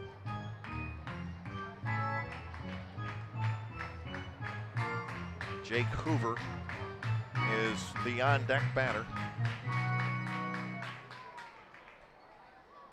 No more substitutions available for the Lancaster Barnstormers. 1 ball, 2 strikes. Clark with a roller foul. He'll stay alive. Fans, your Aspen Home Improvements raffle winner for tonight is Aiden Seidman. 1 ball, 2 strikes with 2 outs. 9 hits for the Barnstormers, 6 for West Virginia. The Barnstormers have been guilty of the 2 errors in this game. Lancaster, until now, has stranded 6 runners, and West Virginia 5. Clark bats 1-2. Here is the pitch, and the fastball is swung on and missed. That will end the inning, but Alejandro De Aza has forged the tie with his 7th home run. A run, a hit, no errors, 1 left. We head to the 9th inning here tonight. All tied, Barnstormers 3 and the West Virginia Power 3. Hey, $2 bill here, aka the rare one. Problem is, I'm so rare, people just saved me. But thanks to the new Cash Vibe with quick cash from the PA Lottery, I'm back in business. For just $2, you can get bigger jackpots starting at 150 grand. Plus quick cash, a chance to instantly win $2 or $6. Haha, it's good to be wanted. Play Cash 5 with Quick Cash from the Pennsylvania Lottery. Must be 18 or older. Please play responsibly. Benefits older Pennsylvanians every day. When everyone has a different craving, Wegmans Meals to Go has it all. All right now, all in one delivery. Pizza with the kids' favorite toppings. A delicious sub made the way you love. Fresh sushi for the whole group, and so much more. It's how busy people get busy eating the meals they love. Order on the Meals to Go app or at mealstogo.com to make everyone happy. Wegmans Meals to Go. All your favorite meals, all in one delivery. Scott Schumann has come on. He is not asked to preserve the tie or to hold a lead and save the game tonight. He's asked to preserve the tie. Scott into his 33rd game of the season, 3-2 with 14 saves and a 1.85 ERA, 24 hits, 7 earned runs in 34 innings with 15 walks and 55 strikeouts. Gabriel Moya perfect in the 8th inning. The Barnstormers tie the game on the De Aza home run. Hoover, Rondon, and Gindel are the scheduled batters in the bottom of the 9th inning, and right now it is left-hander Joe Testa warming up in the bullpen for West Virginia, and not Mike Broadway.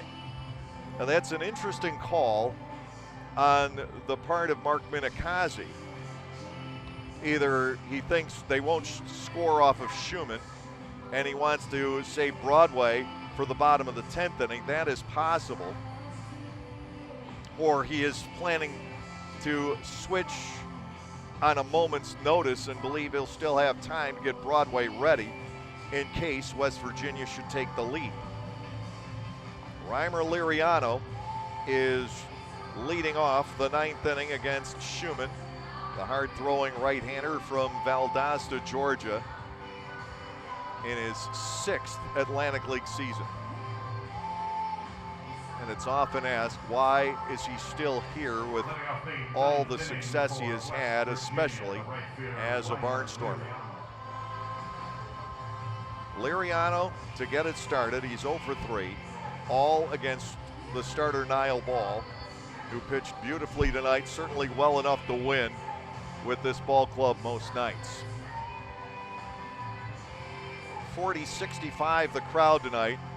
That's how many tickets were sold for tonight's game. Again, we had a great pre-sale, and the weather did us dirty, and it is showering once again here at Clipper Magazine Stadium. You see it in the lights, not a lot of it getting to the ground. Liriano played to pull even against Schumann.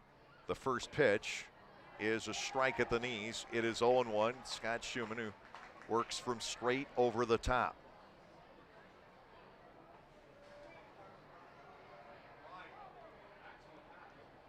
Nothing in 1 the count. Barnstormers looking for a shot to walk off in the bottom of the 9th inning. They've done it several times this year, 3 times on homers. Swing and a miss at the fastball. It is 0-2. Alleman's done it twice. Galen's done it once. We've also seen a walk-off base hit for Peroni and a walk-off wild pitch at other stages. No balls, 2 strikes due to Reimer Liriano. Peroni sets the target. Here is the 0-2, and that is off speed but high. Ball 1 and 2 strikes. Don't know that that's where Scott or Peroni wanted that pitch, but high enough that Liriano could just let it go. You're going to miss with the off-speed pitch up. Make sure it's way up. 1-2 is cracked to shallow center field and in for a leadoff base hit off the end of the bat. And now the go-ahead run is on for West Virginia. The 1-2 pitch hit from the end of the bat. Alleman tried to race back. He could not get there. So it's a single. Liriano aboard. Connor Kopach the hitter. Kopach homered back in the 7th inning against Goodson. Testa had been warming up with the leadoff man on. Do they switch and go to Broadway? Not yet. Infield sets double play depth. Kopach batting. Jovan Gonzalez, always so good in the clutch, waits on deck. To Kopach, ground ball up the line at third, but foul. Minikazi will scoop it up. Or Ken Joyce. I think that's Minikazi over there. No balls and 1 strike. They have the helmets on and the jackets on. Sometimes it's tough to tell. 0-1 on Kopach. I believe he'll continue to swing away here. Liriano leads from first base. You can't forget about him. He's not a great base stealer. He'll stay put. The pitch, a breaking ball, swing and a miss. And Kopach trails 0-2. Leadoff man aboard here in the 9th inning. Schumann has allowed a base hit 7 times this year to the first batter that he's faced. 1 home run, that was Melky Mesa. No balls, 2 strikes, and a Kopach, he got him. Swing and a miss. 10th strikeout for Barnstormers pitching. The batter is Gonzalez, who is 1 for 3.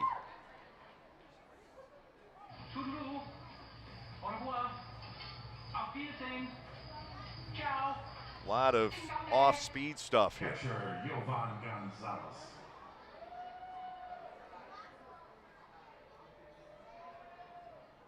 Liriano remains at first base, now with one out.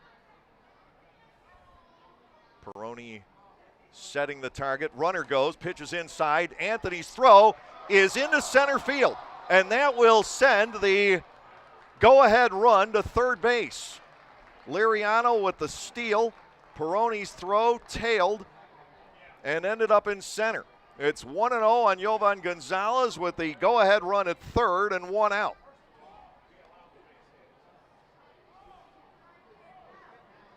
The error is going to be charged to Allemond on the reception, and I understand that.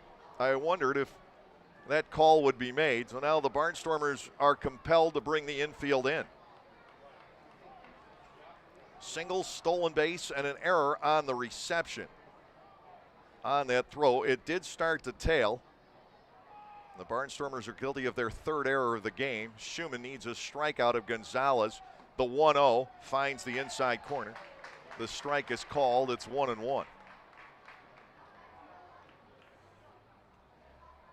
Scott with the save here on Wednesday night. The Barnstormers' only win so far on this homestand. He struck out two and got a ground ball with a 3-run lead.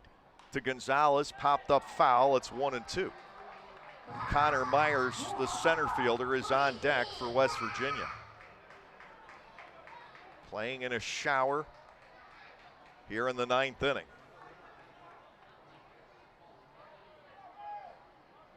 One ball, two strikes to Yovan Gonzalez. Reimer Liriano at third with the lead run.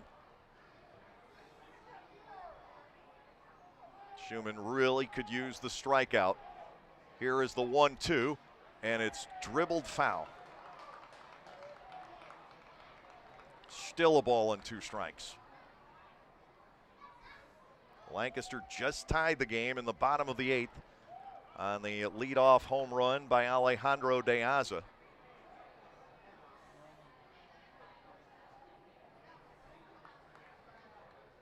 Here we are at 3-3.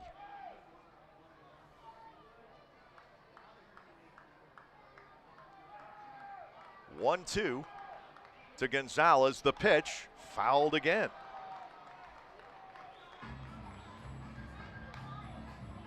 Does Schumann trust Peroni enough to throw one in the dirt?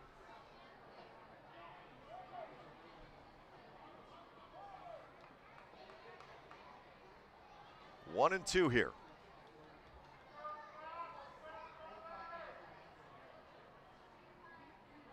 Liriano up the line from third. The infielders tight to the grass.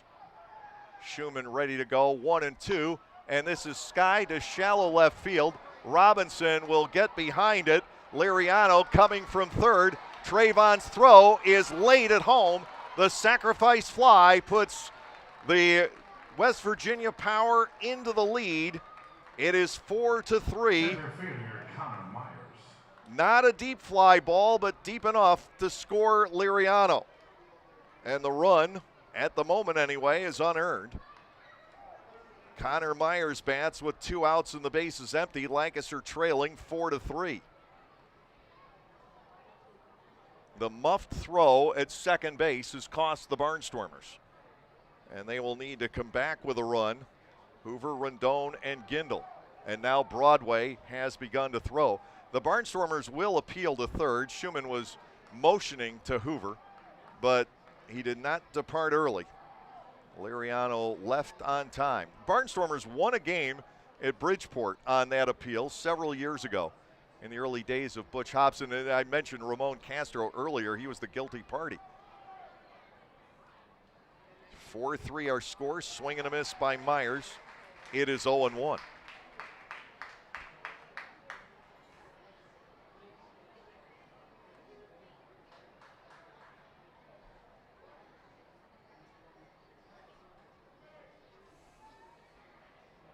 Next offering, Chopper back to the hill. Schumann with an easy play.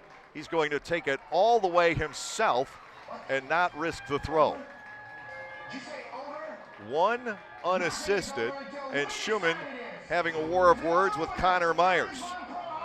And they were going to get Scott out of there 1 run on 1 hit with 1 error, nobody left on base. We'll head to the bottom of the ninth. The Barnstormers need 1 to send it to extra innings, 2 to win it. The score, West Virginia 4 and Lancaster 3.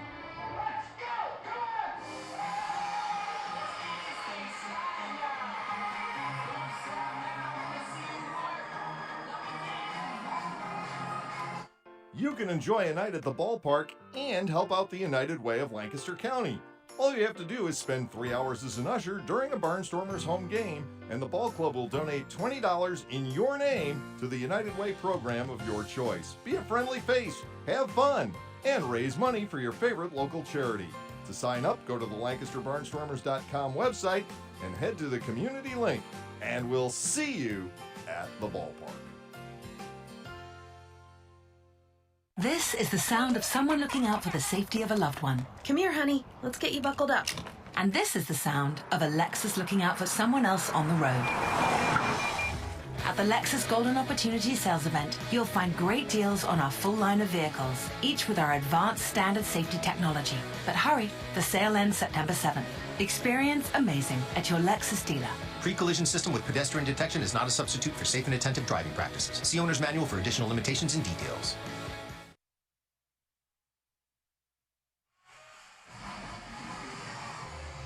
The Barnstormers will have to rally against the West Virginia closer, Mike Broadway, another member of Somerset West. Broadway here in the Atlantic League this year, 2-2 with 5 saves. He's also blown 5. If you're looking for a little bit of promise, that would be it. His ERA 3.04, 21 hits, 6 walks, 28 strikeouts in 26 2/3 innings. The Barnstormers tied a game against him just 5 days ago on an RBI single by Rondon in the 9th inning after Hoover had walked and stolen second. The base running game pays off for West Virginia, a club not known to steal terribly many bases. That was their 51st of the season, their 2nd tonight. Without it, we stay tied. The batter is Hoover, leading off 0 for 2 with a sacrifice bunt, and he takes a breaking ball for a strike. It is 0-1 from Broadway. Tall, lanky right-hander is Mike Broadway. 6'5", 220 from Paducah, Kentucky, almost in Missouri. Hoover with a foul ball to the right. Broadway has him at 0-2. Rondon on deck, and then you've got Gindel. 4-3 West Virginia. The Barnstormers dropped 2 one-run decisions to the Power in Charleston last weekend, dropping the opener 11-10 after leading 8-0, and then they lost in extra innings on Sunday 5-4. Here's the 0-2, Broadway to Hoover, slow ground ball right side. Broadway has to get over to cover. He'll find the bag just in time to get Hoover.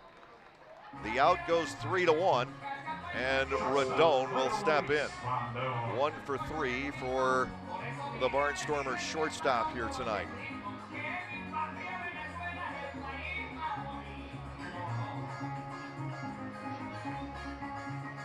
West Virginia by a run, and the ball strike apparatus has to be reattached.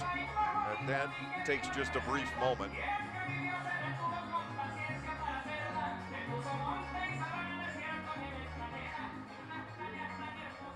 Rondon with the tying hit into right field off Broadway on Sunday. Lancaster needs 4 bases right now and just 2 outs left.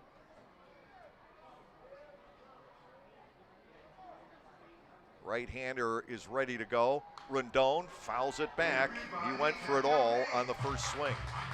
No balls and a strike. Lancaster has action in the bullpen should we go extra innings.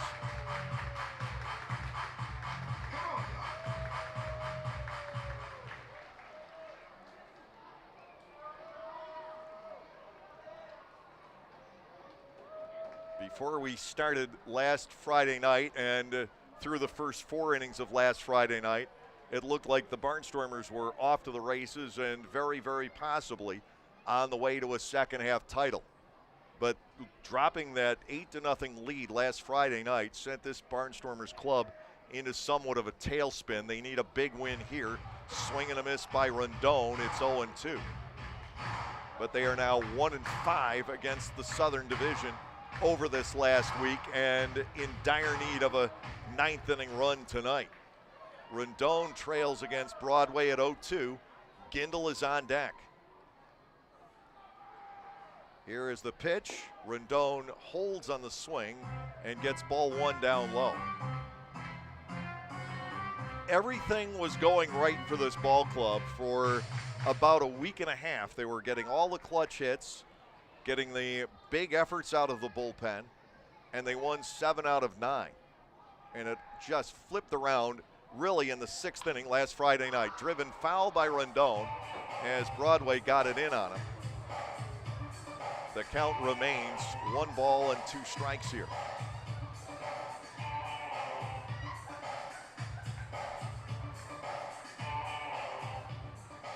Tomorrow night, Alexis Candelario scheduled to go for West Virginia. The Barnstormers with Tommy Shirley. That's a rematch of last Sunday. Here's the 1-2. Rondon lets it go and gets ball 2.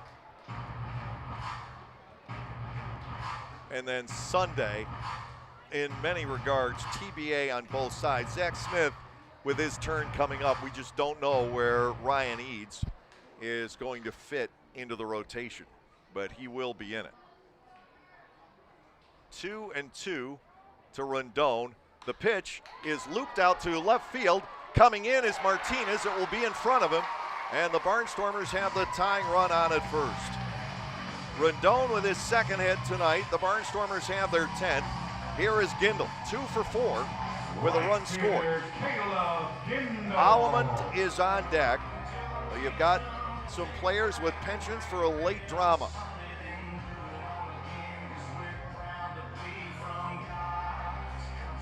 Rondon is 13 for 29 against West Virginia, batting a cool .448 off of power pitching. Gindel stands in with the tying run at first. 1 out in the inning. Broadway to Gindel, and it's hit to dead center. Easy play from Myers coming in, and it's up now to Allemond. Gindel here on Tuesday night with the tying runs on and nobody out, flied to left, and the runners could not advance. So it is all up to Allemond. He is 0 for 4 tonight. He has hit 2 walk-off home runs in the recent time period, connecting against Southern Maryland on August the 8th and against Long Island on August the 19th. 2 outs, Rondon the base runner, Broadway to the set. Allemond swings and misses. He goes down a strike. It is 0-1.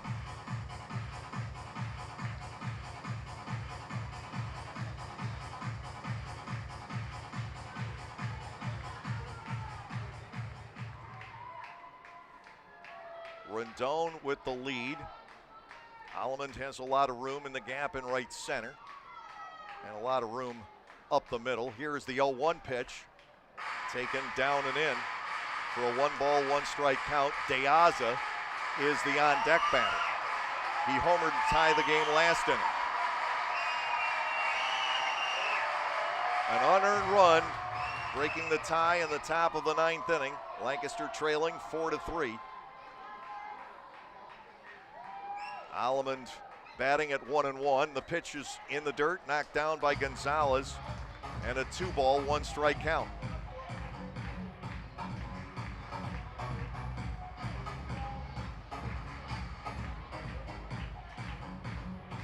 Fans have collected on the picnic deck looking for a souvenir in the bottom of the 9th inning. Can Allemond do it for the 3rd time here in the month of August? 2-1 to the second baseman. Broadway ready to go, and that is fouled off. The Barnstormers tonight are down to their final strike. 2-2 to Blake Allemond. Lancaster gets the great pitching effort from Niall Ball tonight, but we've seen this all year. This club does not play well in the rain. It has not this entire season. All the rain-shortened games against Southern Maryland and the Ducks, the Barnstormers have dropped all of them. 2-2, we'll see if Alleman can turn it around here. The pitch, and he goes down swinging. One hit and one left. The Barnstormers cannot pull this one out in the bottom half of the ninth tonight. We'll be back to wrap this up in just a moment. The final score tonight, the West Virginia Power 4 and the Lancaster Barnstormers 3. Localflavor.com, local flavor. Localflavor.com, local flavor. Excuse me, are you saying localflavor.com? Oh yeah, it's where I save big bucks on all kinds of things. Home improvement projects, dining out, family fun, electronics, jewelry, clothing. I even bought my wife a fancy spa package for half price. Half price? Yep, you know all the deals you find in Clipper Magazine. I love Clipper Magazine. Well, they're all on localflavor.com too. And you can get them right on your phone thanks to localflavor.com's mobile app. Here, take a look. Well, this app is amazing. Look at all these restaurants, amusement parks, car washes, fitness centers. This is worth sharing about. Exactly. Localflavor.com online, the Local Flavor mobile app, and Clipper Magazine together. It's like a triple play. Do the cheer again. I'm in. Localflavor.com, local flavor. Come on, everybody! Localflavor.com, local flavor. Localflavor.com, local flavor. For the youth of our area, the Barnstormers are offering a wide variety of camps throughout the summer to teach everyone some tips on baseball and softball. Camps are offered to kids as young as 4 and as old as 12. Some even involve the parents. They run from June 15 all the way through August 28. For more information, go to LancasterBarnstormers.com and click on the Clinics tab. All presented by Orthopedic Associates of Lancaster. For the 6th time in the last 7 games, the Barnstormers fall tonight by a 1-run margin. 4-3 our final score. West Virginia 4 runs, 7 hits, no errors, 5 left. And the Barnstormers 3 runs on 10 hits with 3 errors and 8 runners left on base. Junior Rincon returns to Lancaster and notches the win. He is 2-0 with the Power, 2-2 overall. Scott Schumann tagged with the loss for the Barnstormers. He falls to 3-3 on the campaign. The save goes to Mike Broadway. It is his 6th. We saw some home runs tonight. West Virginia with 2.